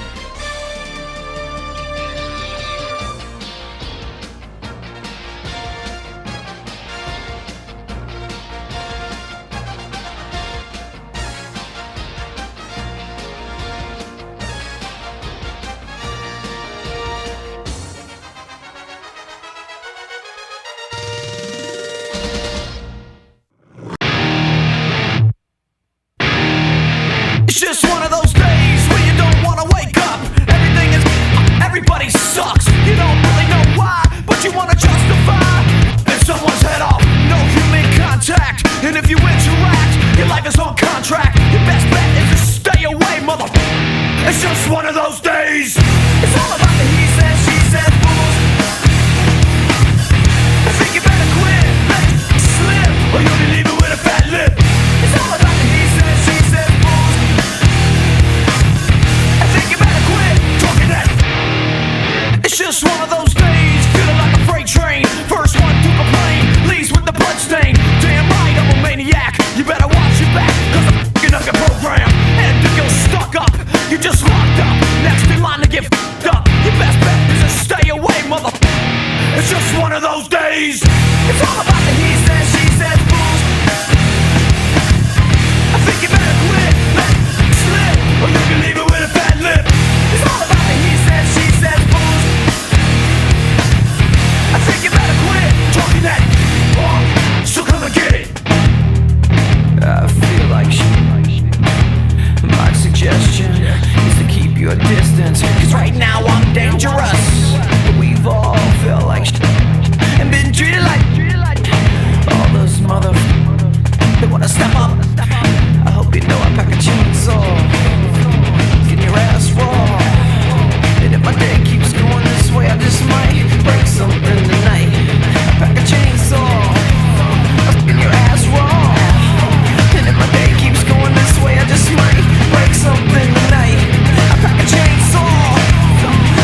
Chow Yan Long, how are you?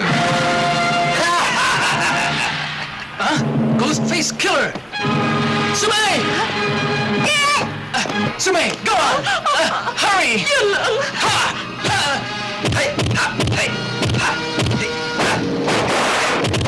I warn you, you have no chance. You recognize this technique? Huh? 5 elements. You remember. Hey!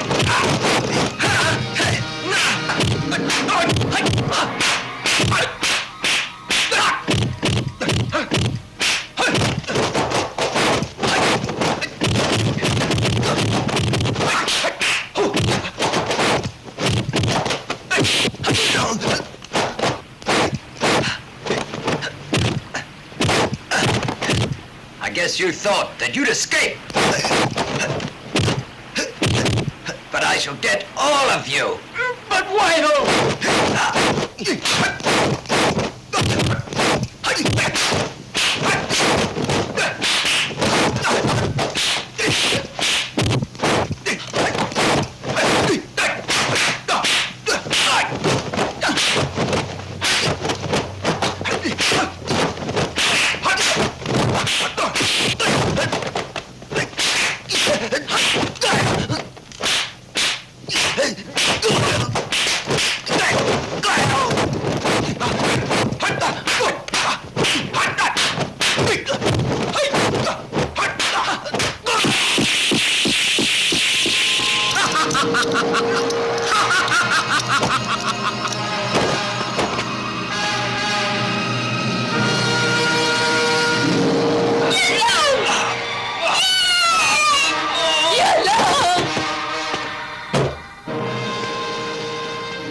Shi Wei Ming.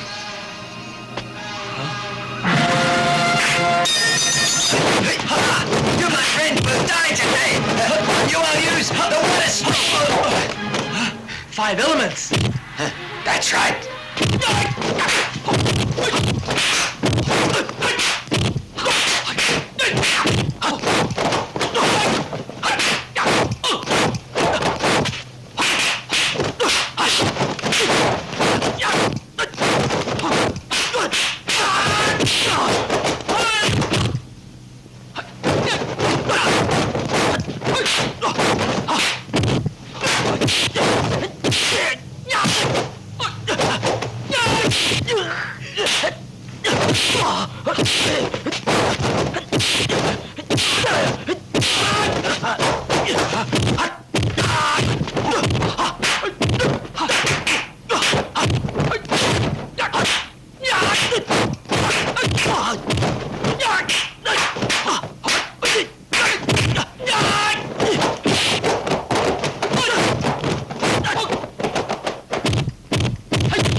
8, 4, and 3.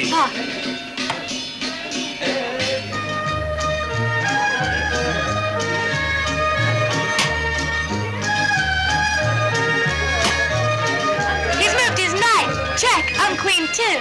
Pawn forward 2. Pawn forward 2.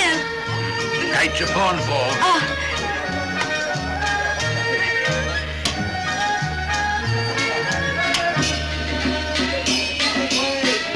Hey, that's the one.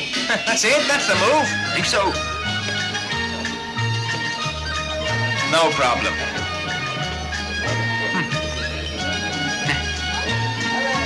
That one? Yeah, of course.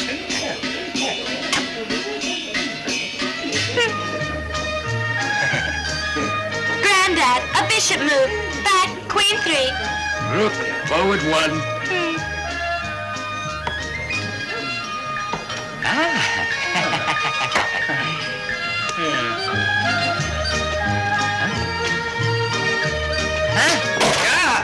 Damn it! That's your fault. Huh? It's all right. Go on again. Huh? Play again? Damn it! You interfered. Didn't mean to. I'm on my way to school. To study. Kung Fu. Hold it. Kid? Where are you going? Tell me. Huh? What? You curious? Well, now, I guess so. Well, Cheng's in school. Huh? Oh. That's so. And why you going there? Tell me. Study. Oh? Oh. I think that they won't accept you there. Huh? Why not? I'll tell you why. I'm a senior student there. Huh?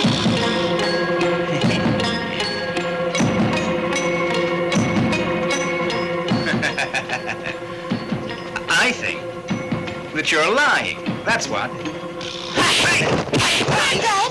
Right. I'll have to show you just how well a senior student can fight.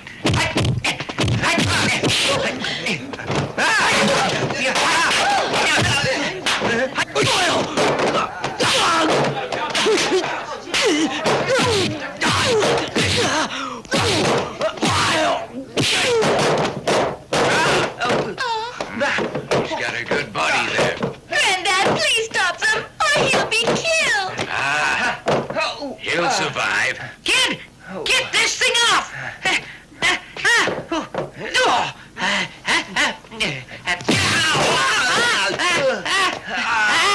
God damn, I said get this thing off.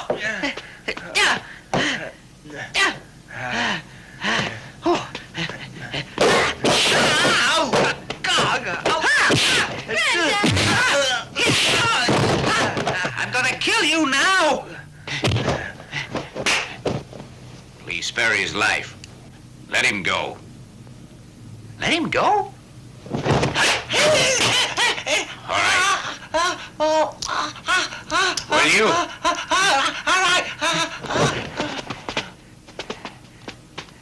Kid, I won't kill you, but I won't forgive you until you kowtow to me.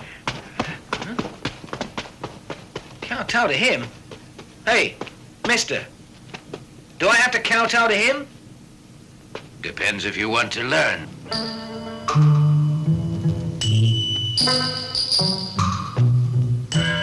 1, 2, 3, 4, 5, 6, 7, 8. 1, 2, 3.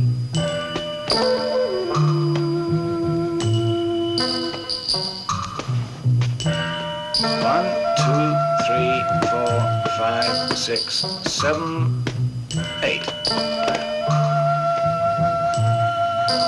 1, 2, 3.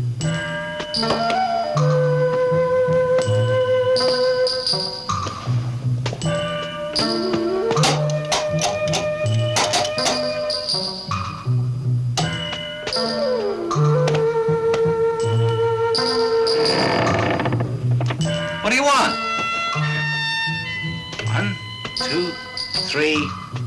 Hey,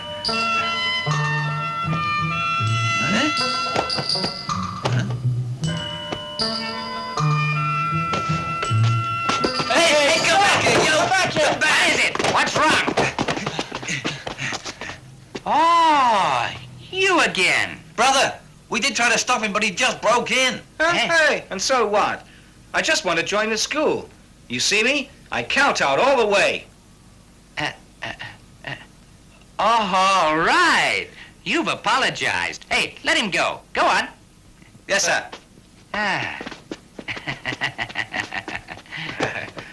Easy, easy. Listen to me.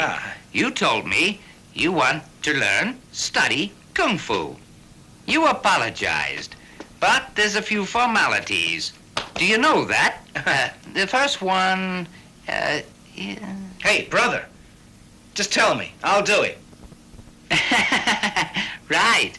Well, the first thing to do, hey, is to ask you to demonstrate your skill here. Right. Watch.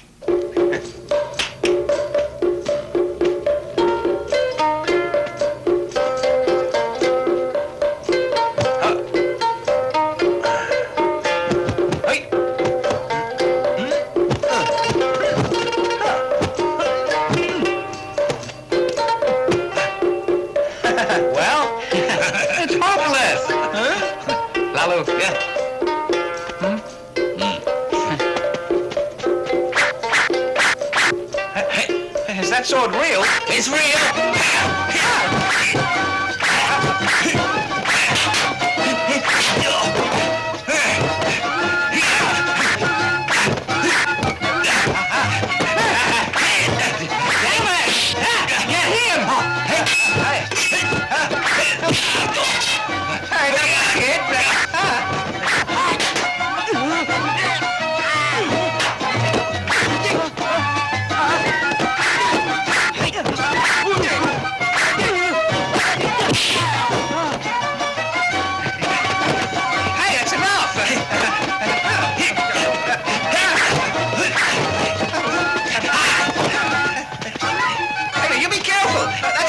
You can kill me with it. Hey,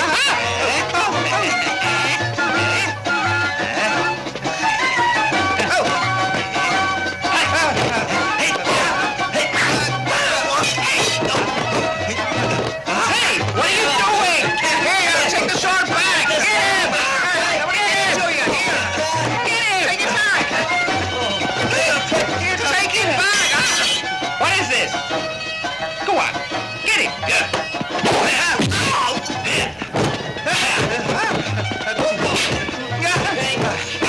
Hey, stop it! Stop it! It's me!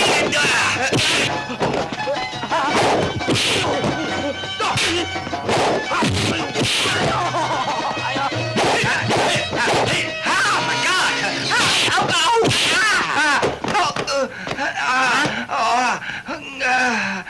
Brother, please stop. You can't take it, huh?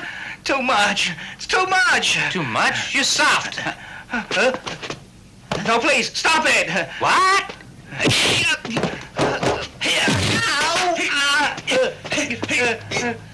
Please, brother. Can't even stand this? You're useless, huh? There's more. Huh? More? But...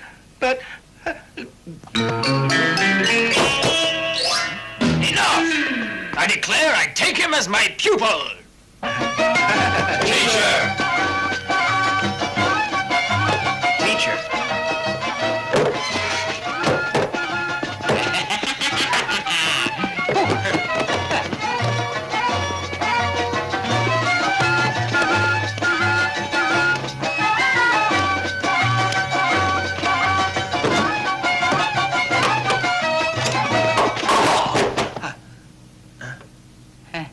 Get up.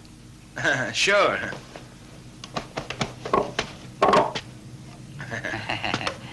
Get up! You know our rules, huh?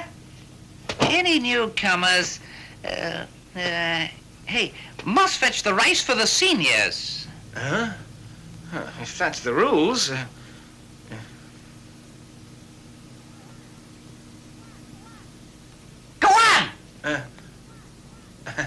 Sure. I'll tell you. In fact, there's 3 rules. First, fetch the rice. For everyone? Hey. Second, silence. Silence? I see.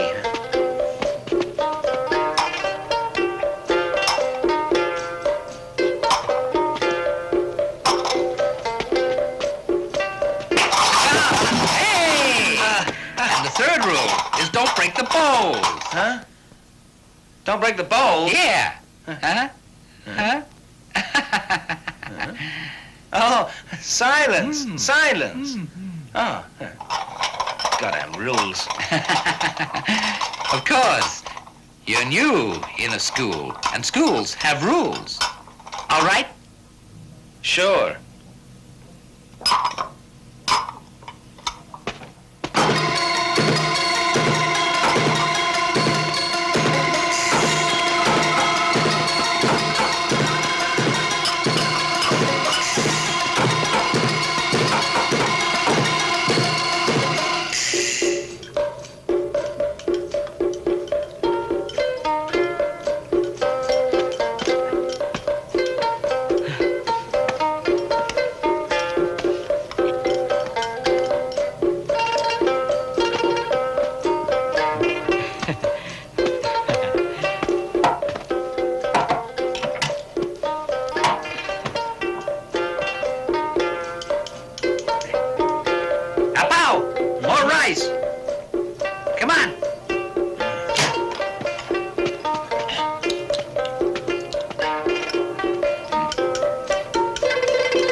You keep the bowl level.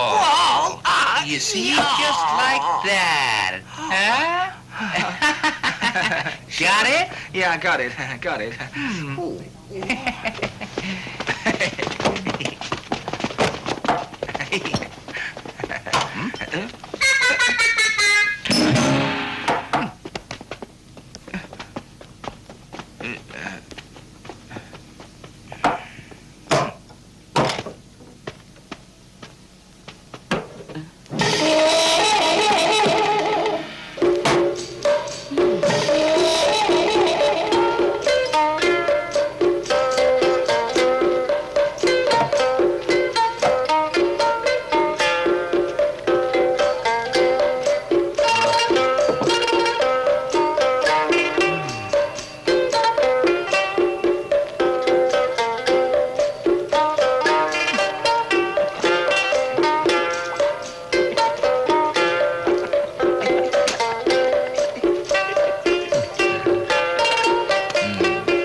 is this?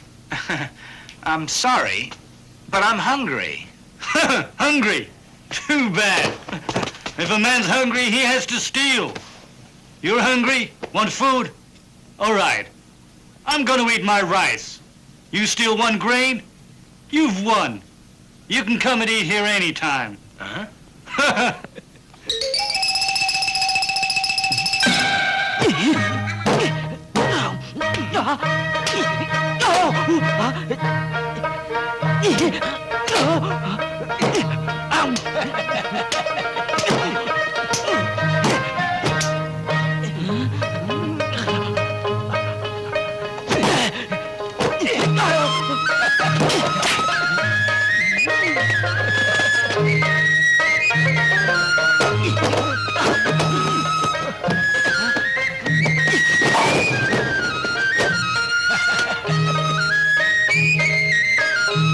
That smells so good.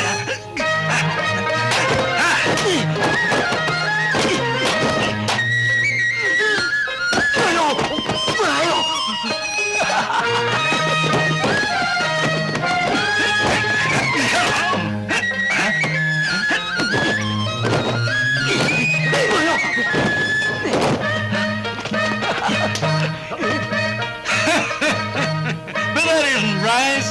That's salt.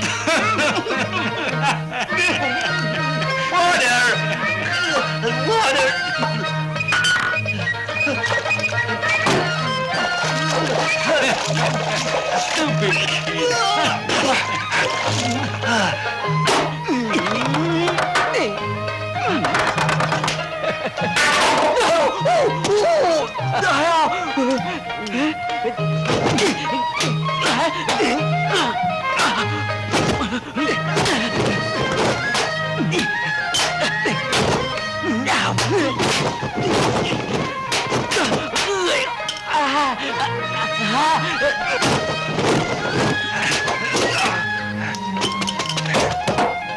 All gone.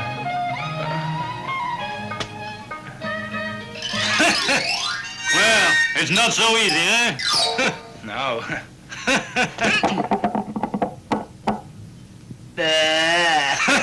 I got it. Kid, you're smart. Eat up. Right.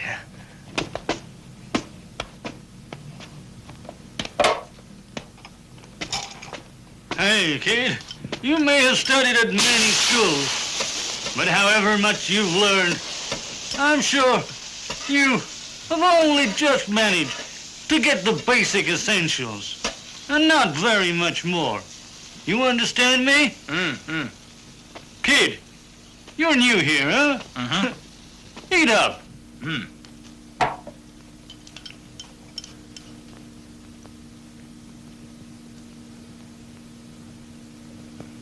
That iron lid weighs a ton. His kung fu must be good.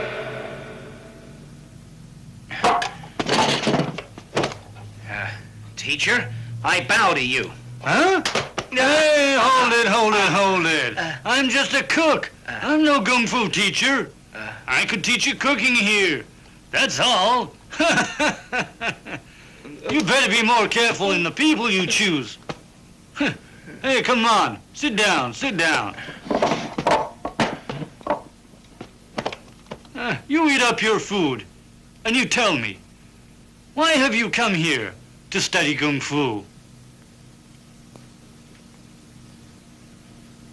To get revenge. Huh? Who's this killer?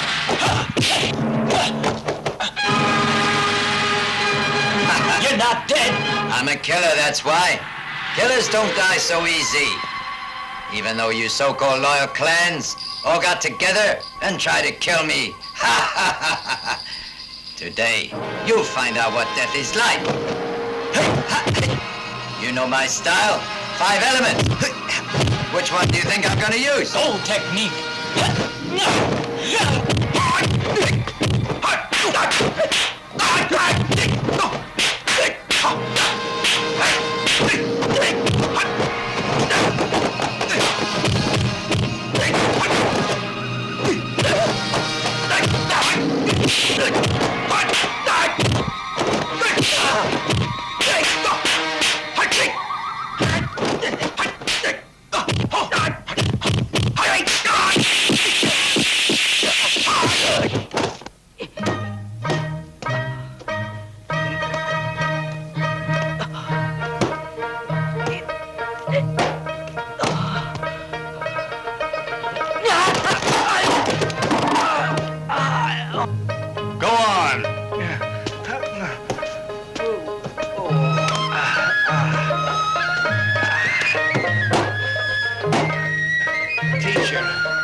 I've told you many times, but you won't believe me. What I teach you isn't good enough. And I am not your teacher. And if you call me teacher, I'll send you away. Sir, but if you do that, where'll I go? You must tell me. Hey, kid, don't talk garbage. When the time comes for you to go, I'll tell you where to go, all right? Hey, good move. Hey, look at that.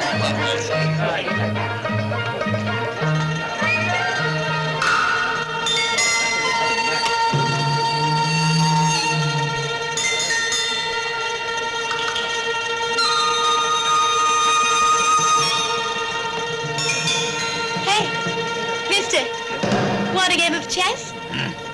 A stupid game. Years ago, I did know of one man who could play well.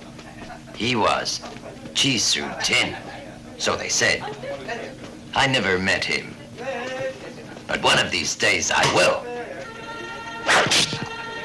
Granddad! Granddad! Granddad!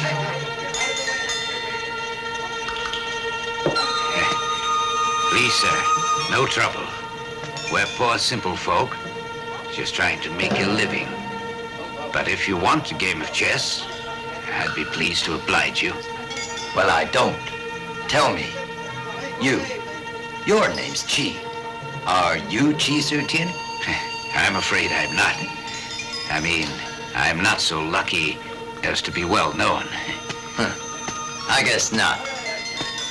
Chisu Tin was a man.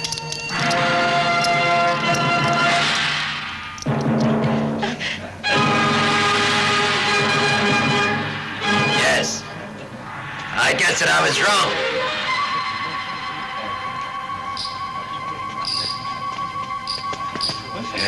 Thank you.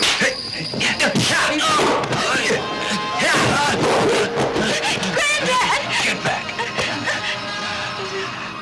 Mister?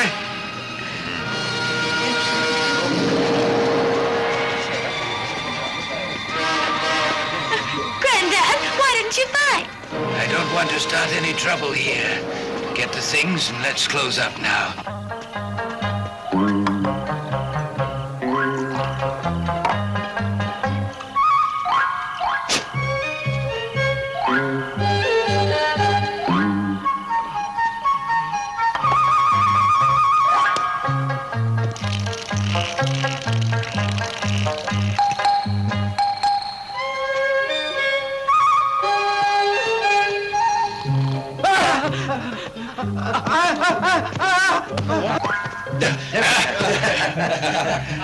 What's wrong? Apollo, bring some tea. Oh, God. Some tea. Oh, sure.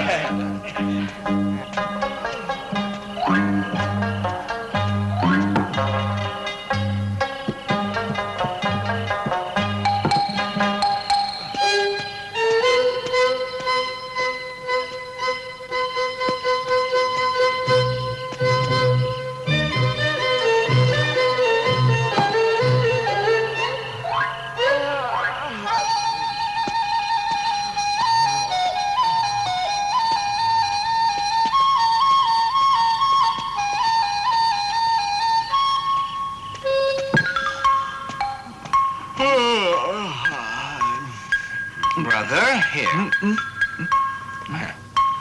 Oh. Apollo? You're tired now. Go to bed, huh? Thanks, I will.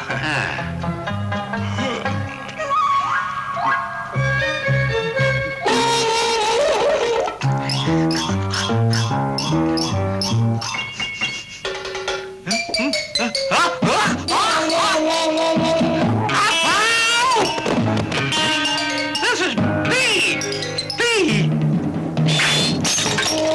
Hey, who wants some rice now? Pal, you've forgotten the rules, huh? Oh, of course. Silence. Silence.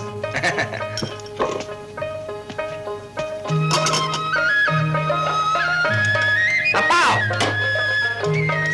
Hurry! Oh, Pal, you're getting good, huh? Right.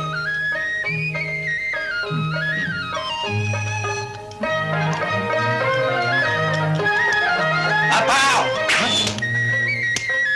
Apow! Apow!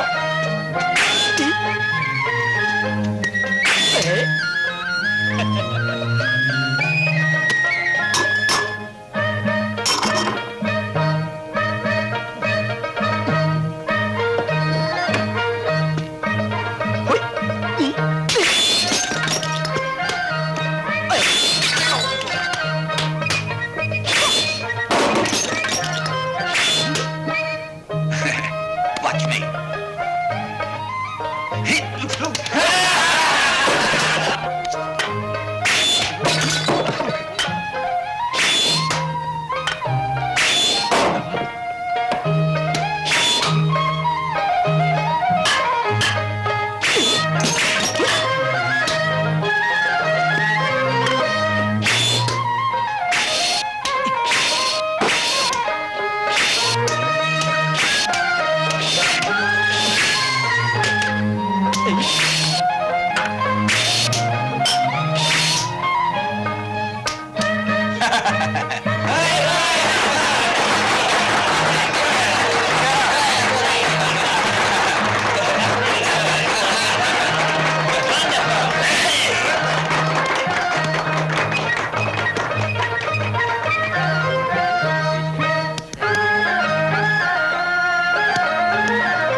Think you're getting stronger? Yeah. Oh!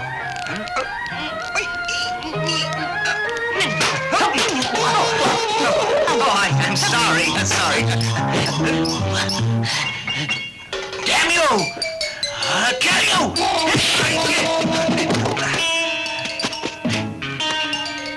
What do you ask for it? You need a lesson. Well, all right. Go ahead, then. I know. You're after me. Don't want me. All right. I've had enough of all these games now. You want to fight me? Well, go ahead. All right. I will. Get back. Huh? Front hook. Back hook. Hey, look. Hook. Reverse. Tell me. What's this? That one's for ripping you up.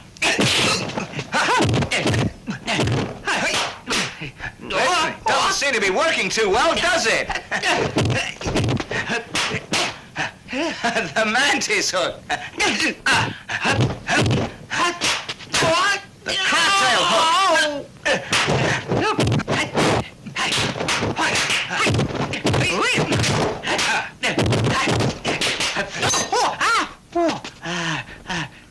What's in there? Huh? Oh. Very very sorry.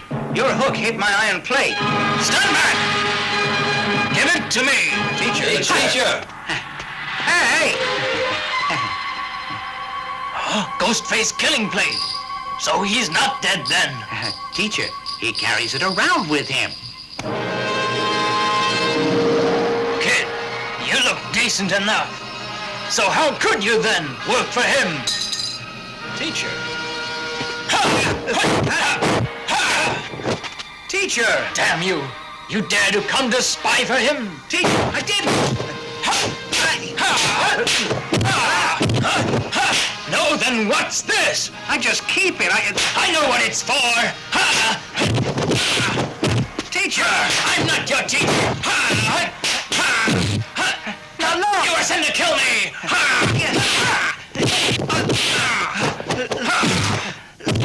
Teacher!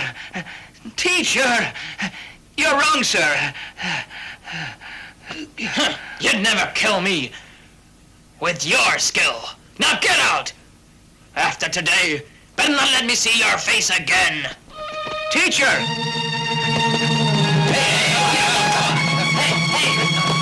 Teacher! Up, get out! Teacher!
You, sir. And what for? Oh, Jan sent me here to study. To study what? Study Kung Fu. Kung Fu? Yeah. Well, I could teach you chess. But Kung Fu? My last teacher was a cook. Now it seems my next one can only play chess. I know that maybe you're not really very good. Just an amateur. Oh. Guess Jan made a mistake. Can't be helped. Granddad, come on. Uncle Jan sent him here. See what he's got? That's a real heavy pot lid. I'll bet that he's really strong. Oh, so you like him, huh? Mm-hmm. Kid, come here. Huh?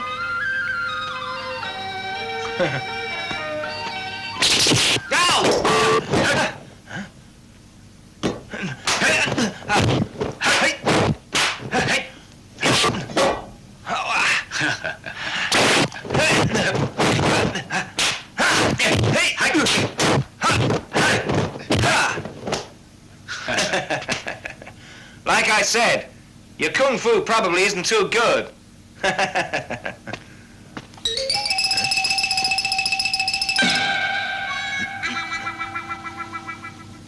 Maybe the old man's good after all. Teacher. Teacher?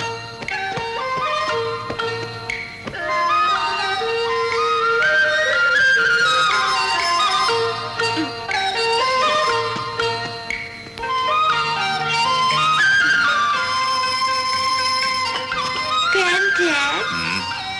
How long must he kneel yet? Who? Come on, that young man who's come here to be your pupil, of course. Oh, he can get up now. Granddad, You'll take him? Well, he can get up, but not to stay here. I'm not going to take him. Granddad? Well, all right. I'll talk to him. But I promise nothing. Why do you want to learn? To get revenge.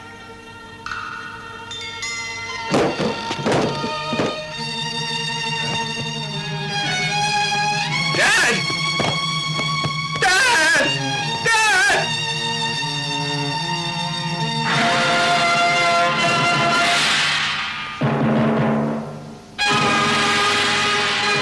Chun-san. He killed my dad. And he left this.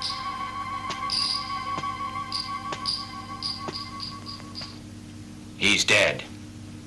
Forget it. Just forget it. Dump it. Huh? Throw the thing away. No. It's all I have. I must keep it. You keep it. And you'll lose your life. All right. Take me as your student. Then I won't die. Maybe I should take you. I don't know. Well, bow to him. Go on, then. Thanks, teacher. Thanks, teacher.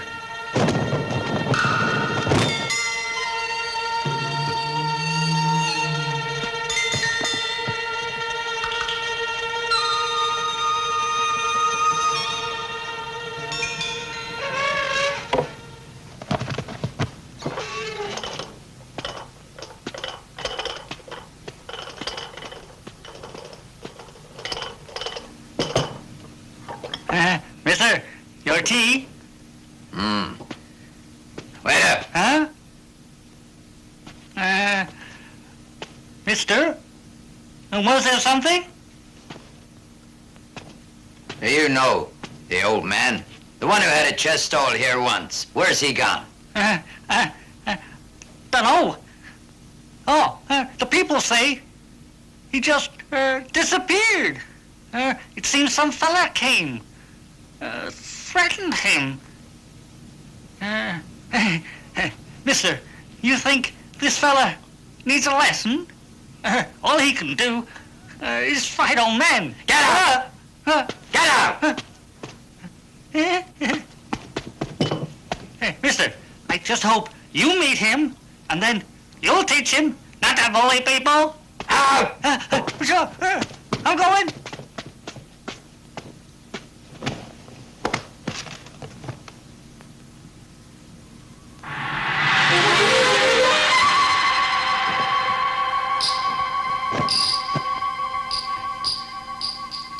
Teacher, who do you think killed Yuan? Who would dare to do that? I mean, Master Yuan was pretty good. I know this. We're gonna find out. Sir. Once a pawn has crossed the line, he has to stay. There's no way back.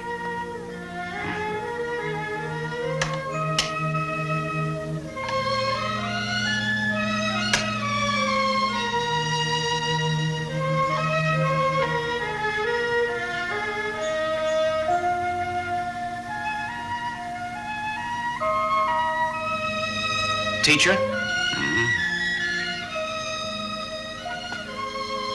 Something I must say. I don't want to, but I must. Oh?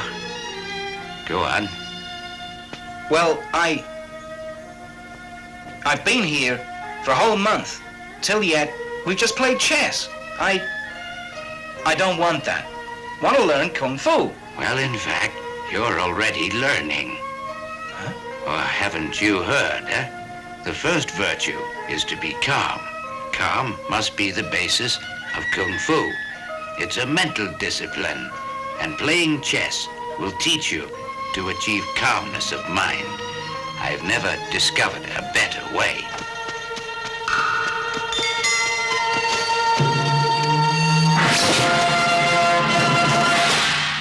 Ghostface killer! Right! Now I've finally caught up with you! Hey! Yeah! One-chun-san!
Knight to queen 2.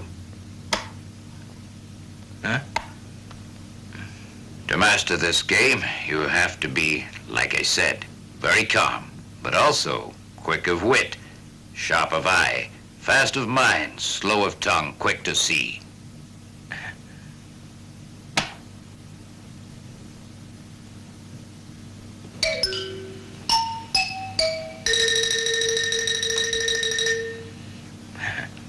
All right, how's this? You're in check. At dawn, you start training.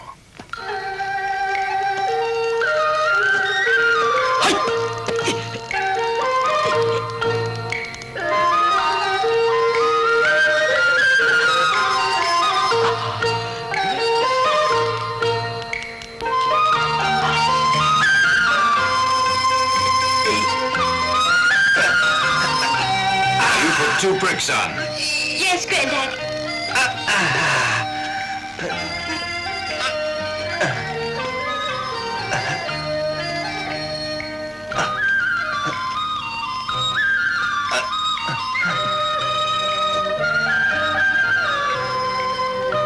Granddad, I think it's too much. How do you know what's too much? Granddad. Ever since he's been with us, you've questioned my orders. I'll do it.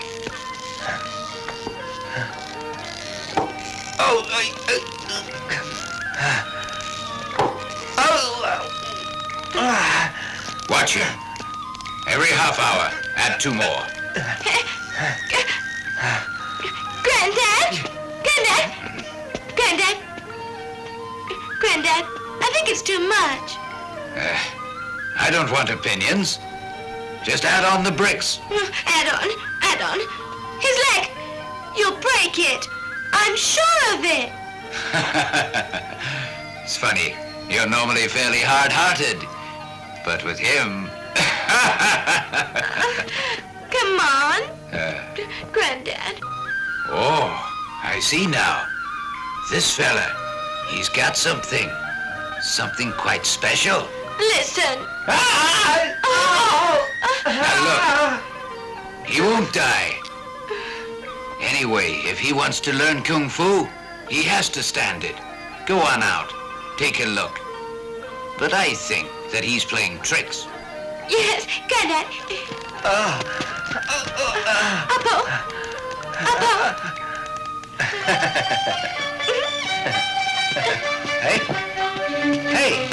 Hey, no more. You're goddamn cruel. You cursed me, huh? Yes, I will. Have some more? Damn you! Damn you! Huh? You. Go on. Damn you! You'll never get married. You.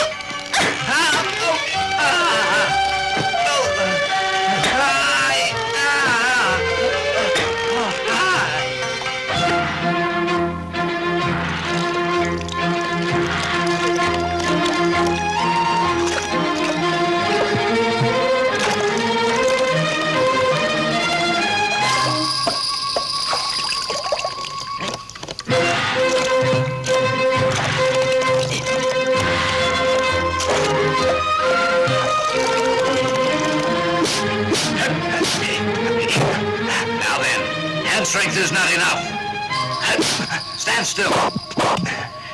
Belly in. Breathe from the stomach. With your shoulders level. And make sure your back is straight.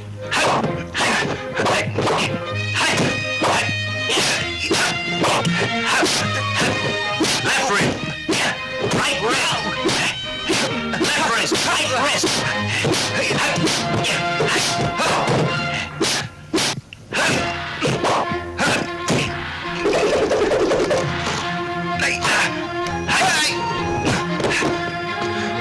Now these methods improve your arm strength. Now you try them while I watch. Yes, teacher.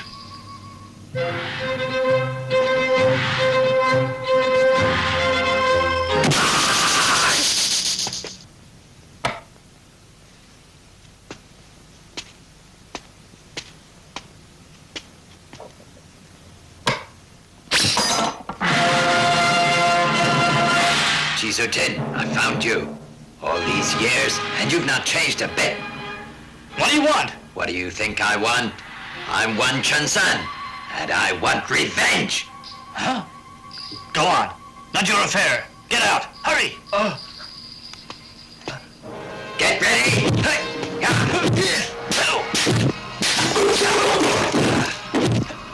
Five elements.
Tell me, all these years that I've lived, I've made many foes, but you were not one, though. Huh? You're wrong.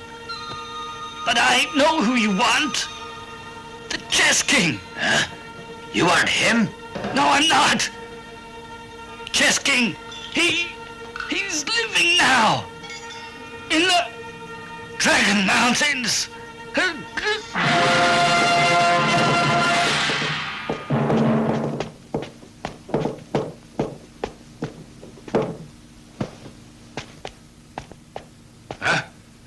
Hi, friends. Look, who's your friend?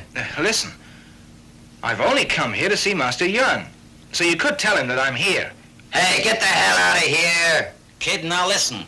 Yuan has been killed. Huh? What's that? Yuan has been killed?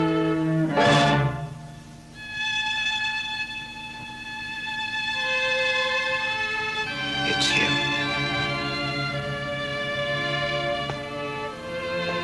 It's him.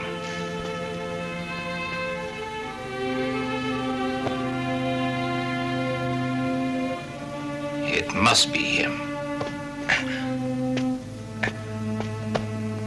Teacher, who do you mean? Tell me.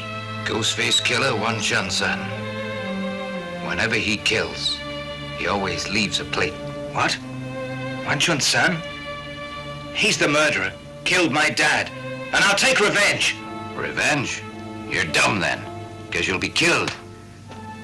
You've been here a few months only. You've learned a bit, but take revenge. Not a chance. Teacher, you're right. I don't know much yet. Every day, I practice 8 hours, but it isn't enough. So then, I'll do more. I'll practice 16 hours. I'll work till I drop. To me, that's all that counts. One day, to get revenge. For my dad. And for Yuan, too. For both. Yuan took care of me Teacher, tell me, why should Jan have to die? And why was my father killed?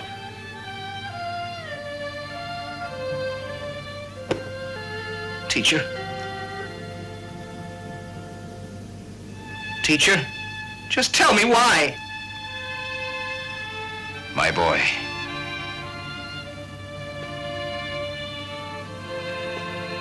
It all goes back many years to the Qing times. Wang Jungsan was a high official and a ruthless one. On his words, many people died, and so the Kung Fu men tried very hard to kill him, but always failed. And now he thinks it's his turn. He means to have his revenge on them. Your dad and Master Yuan.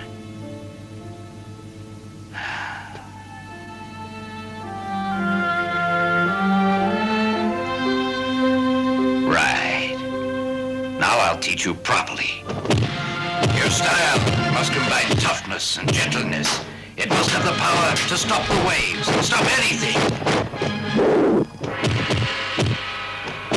Yes, it's outwardly placid, but inwardly decisive. It's as fierce as an explosion.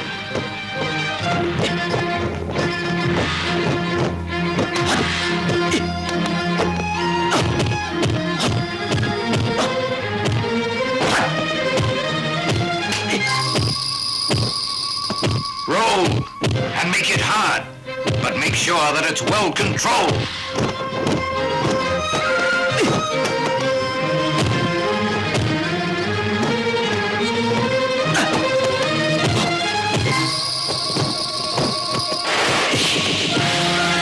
I've taught you enough now to break his kung fu, but bear his technique in mind. The 5 elements: fire, gold, wood, water, earth. The earth absorbs water.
Absorbs gold.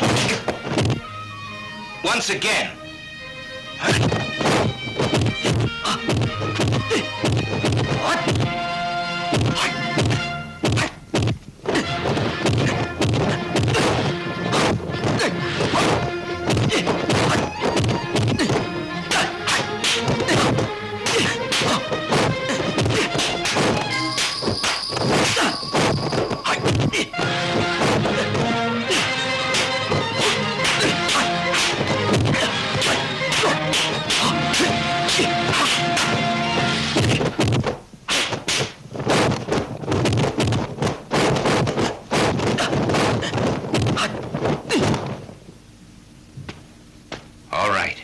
Just remember what I've taught you.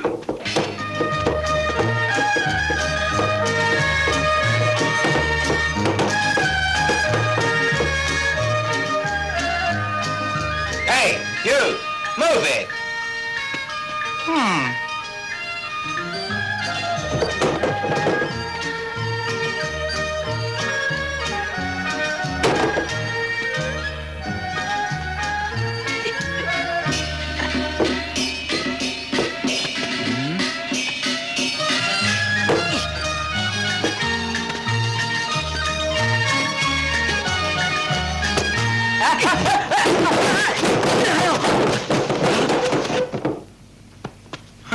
You... Brother? Huh? We're not brothers? Look, you see that? Huh? Ooh. What's wrong? Your eyes all red. Going blind? Garbage. You're right. My eyes are red. Blood in them. Huh?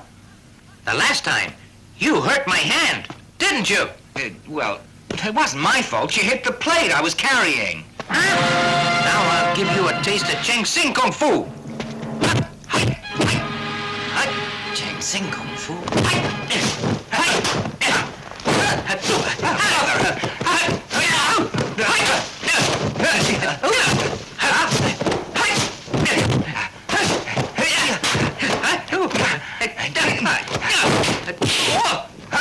Hey, brother, now let me...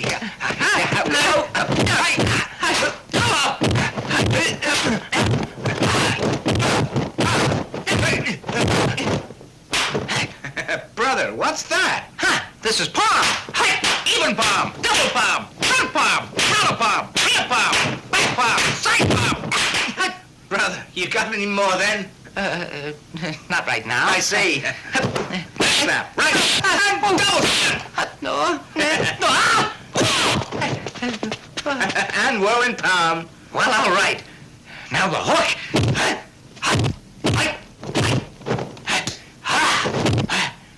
The protection hook.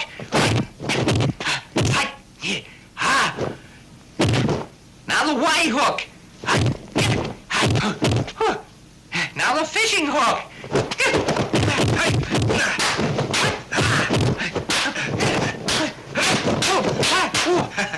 Brother, your hook's gone straight. All right, then I'll bite.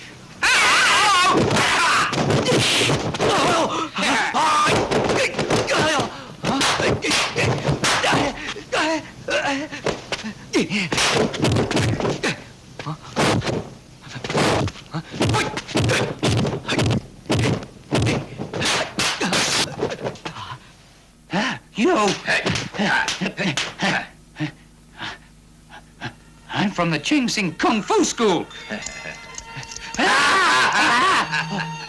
I'll fix you.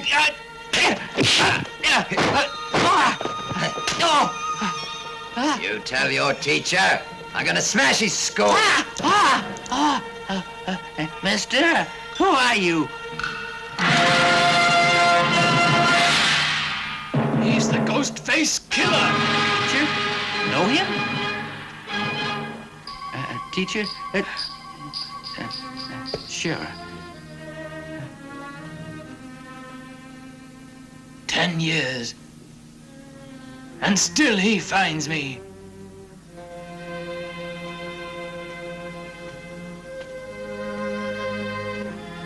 Now listen carefully. As from today, the school's closed. Teacher, we live with you here. We'll die here. Well, if you regard me as your teacher, then obey me and leave. Teacher. Teacher! Get up! Get up! Didn't you hear me? You're all men. Well, all right. Then you behave like men. Stand up straight. Just remember where you've come from. You come from the Cheng Sing School. Now stand up! Go! Teacher. Ha! Teacher. Go! Oh, teacher. Go! Go!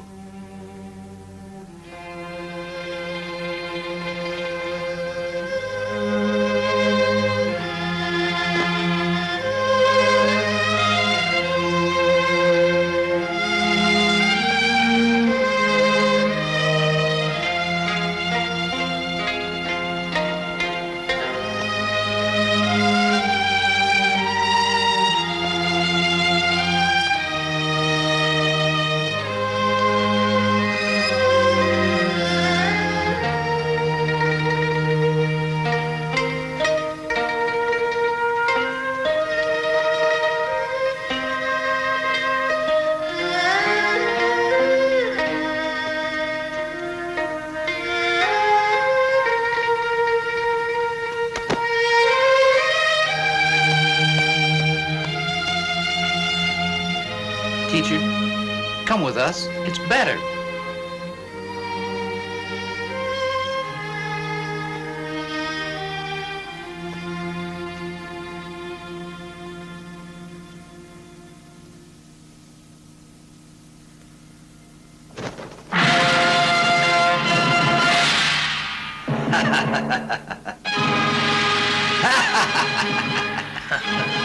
Wan-chun-san, you've come.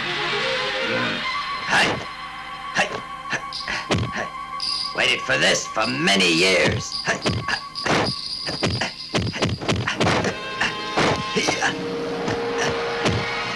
I bet you'd forgotten me. Maybe thought I was dead.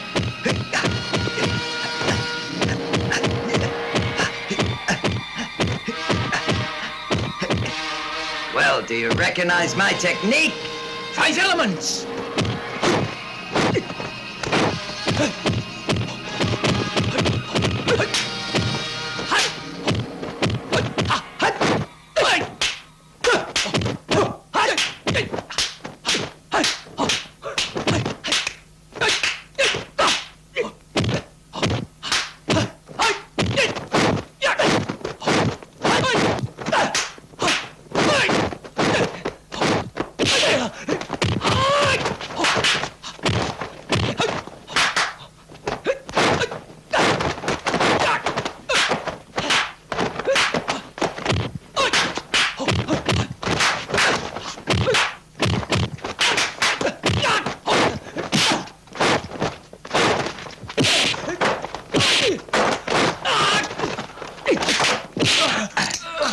Years ago, your clan tried to kill me. Well, now I'll kill all of you.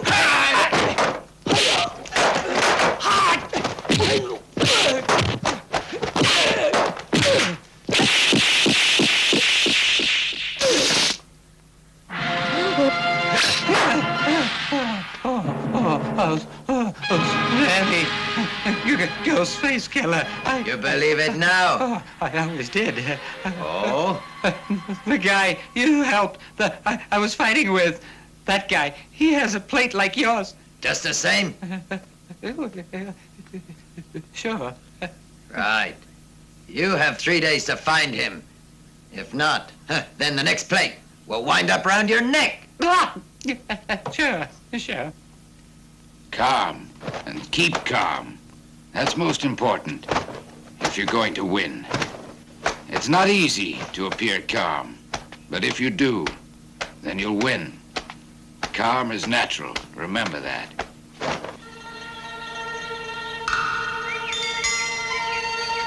What? You mean that his teacher is that old man who used to play chess? Sure. Right. That's fine. I'll get them all. And so, get the revenge I've been seeking all these years. You hate them. More than hate them. Hey, listen, that's the short way, but rough to walk. Please,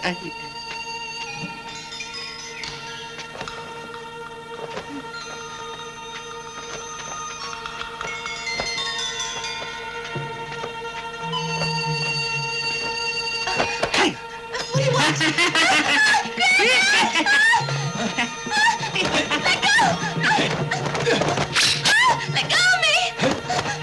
Leave her! Chisutien, you act well. You really had me fooled when I met you. You! Granddad! Let her go.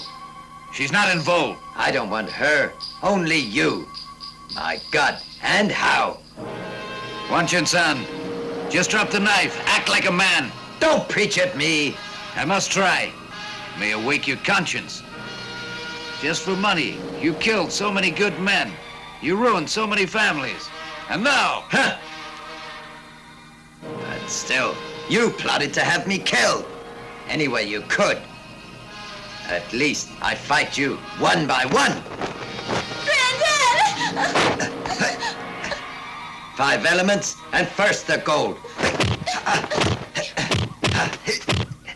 And now we'll see how good you are.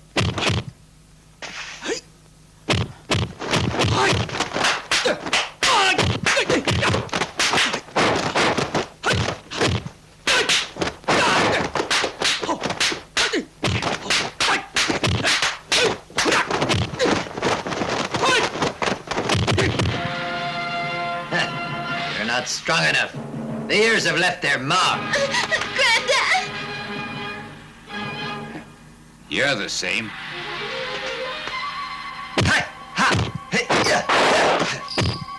Well, my friend, ready to die? Now let's try the wood technique. But the earth overcomes wood. I don't think your earth can overcome anything.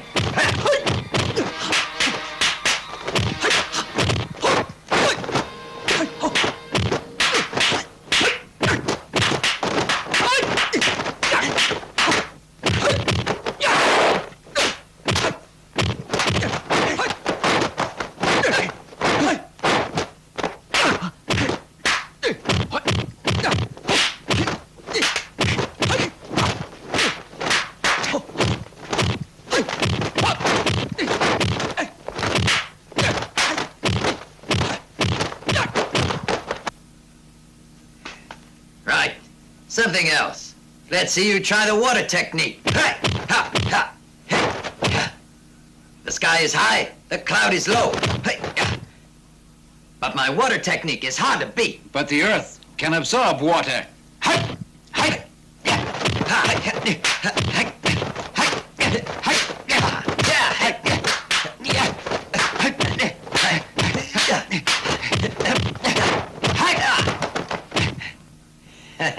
Your earth's not doing too well.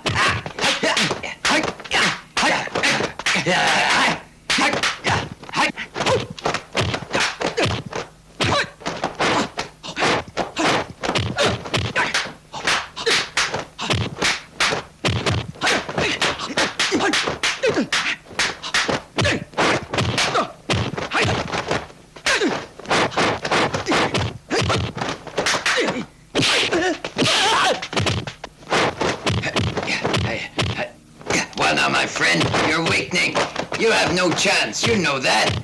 My hatred can't be stopped. It's taken years to find you.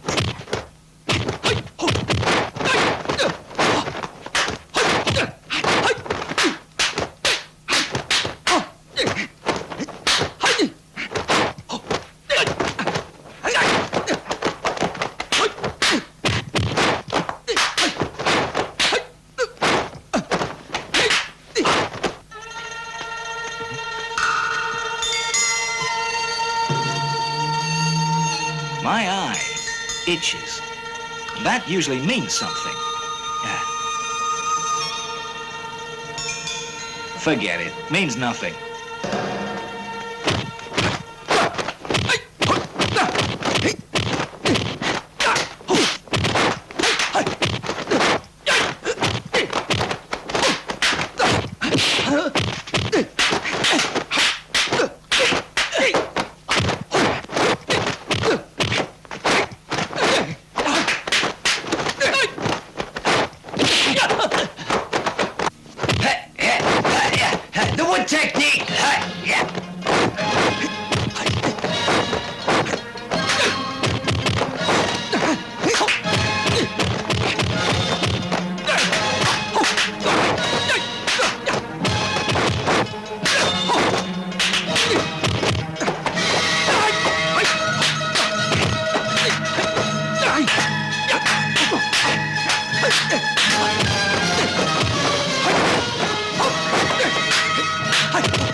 You're still time to go back. Jisutin, just save your breath.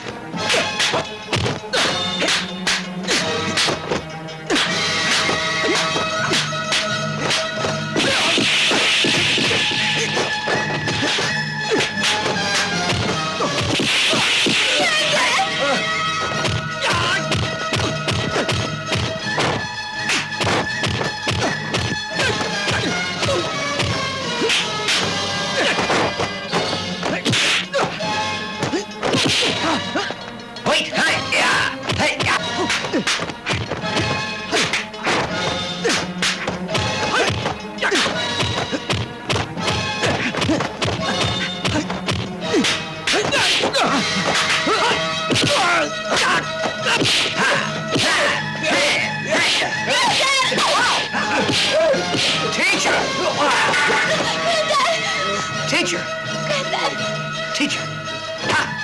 teacher. Granddad?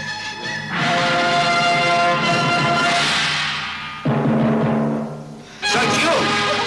Hi, yeah, yeah, ha, yeah, yeah, yeah, yeah, hey, ha, hey, yeah, ha, hey, go cuts wood.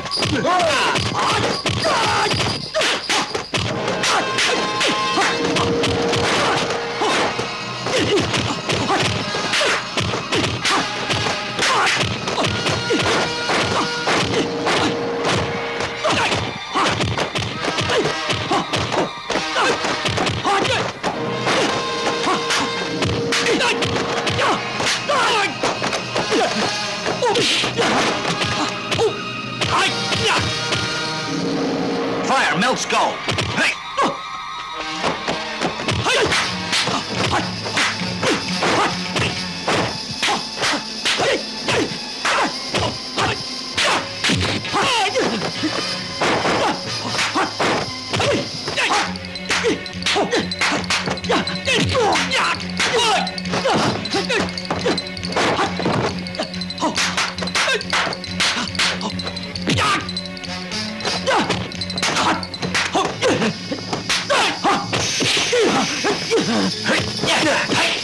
Use counter technique.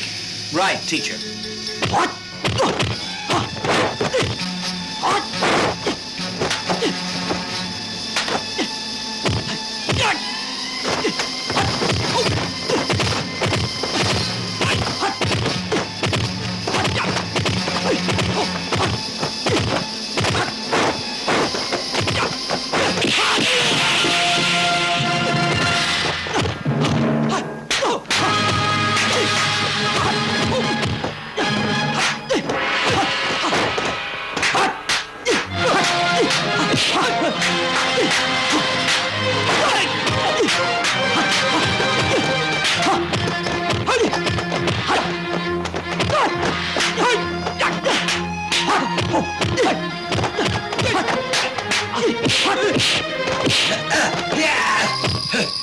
Turning.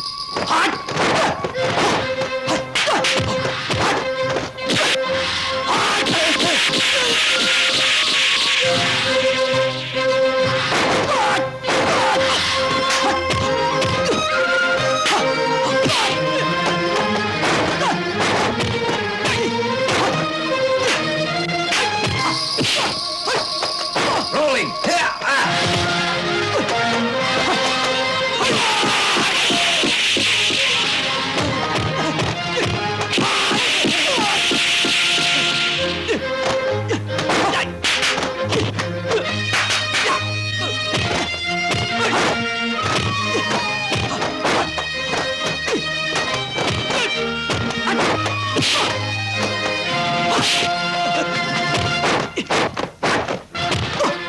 Yin yang style.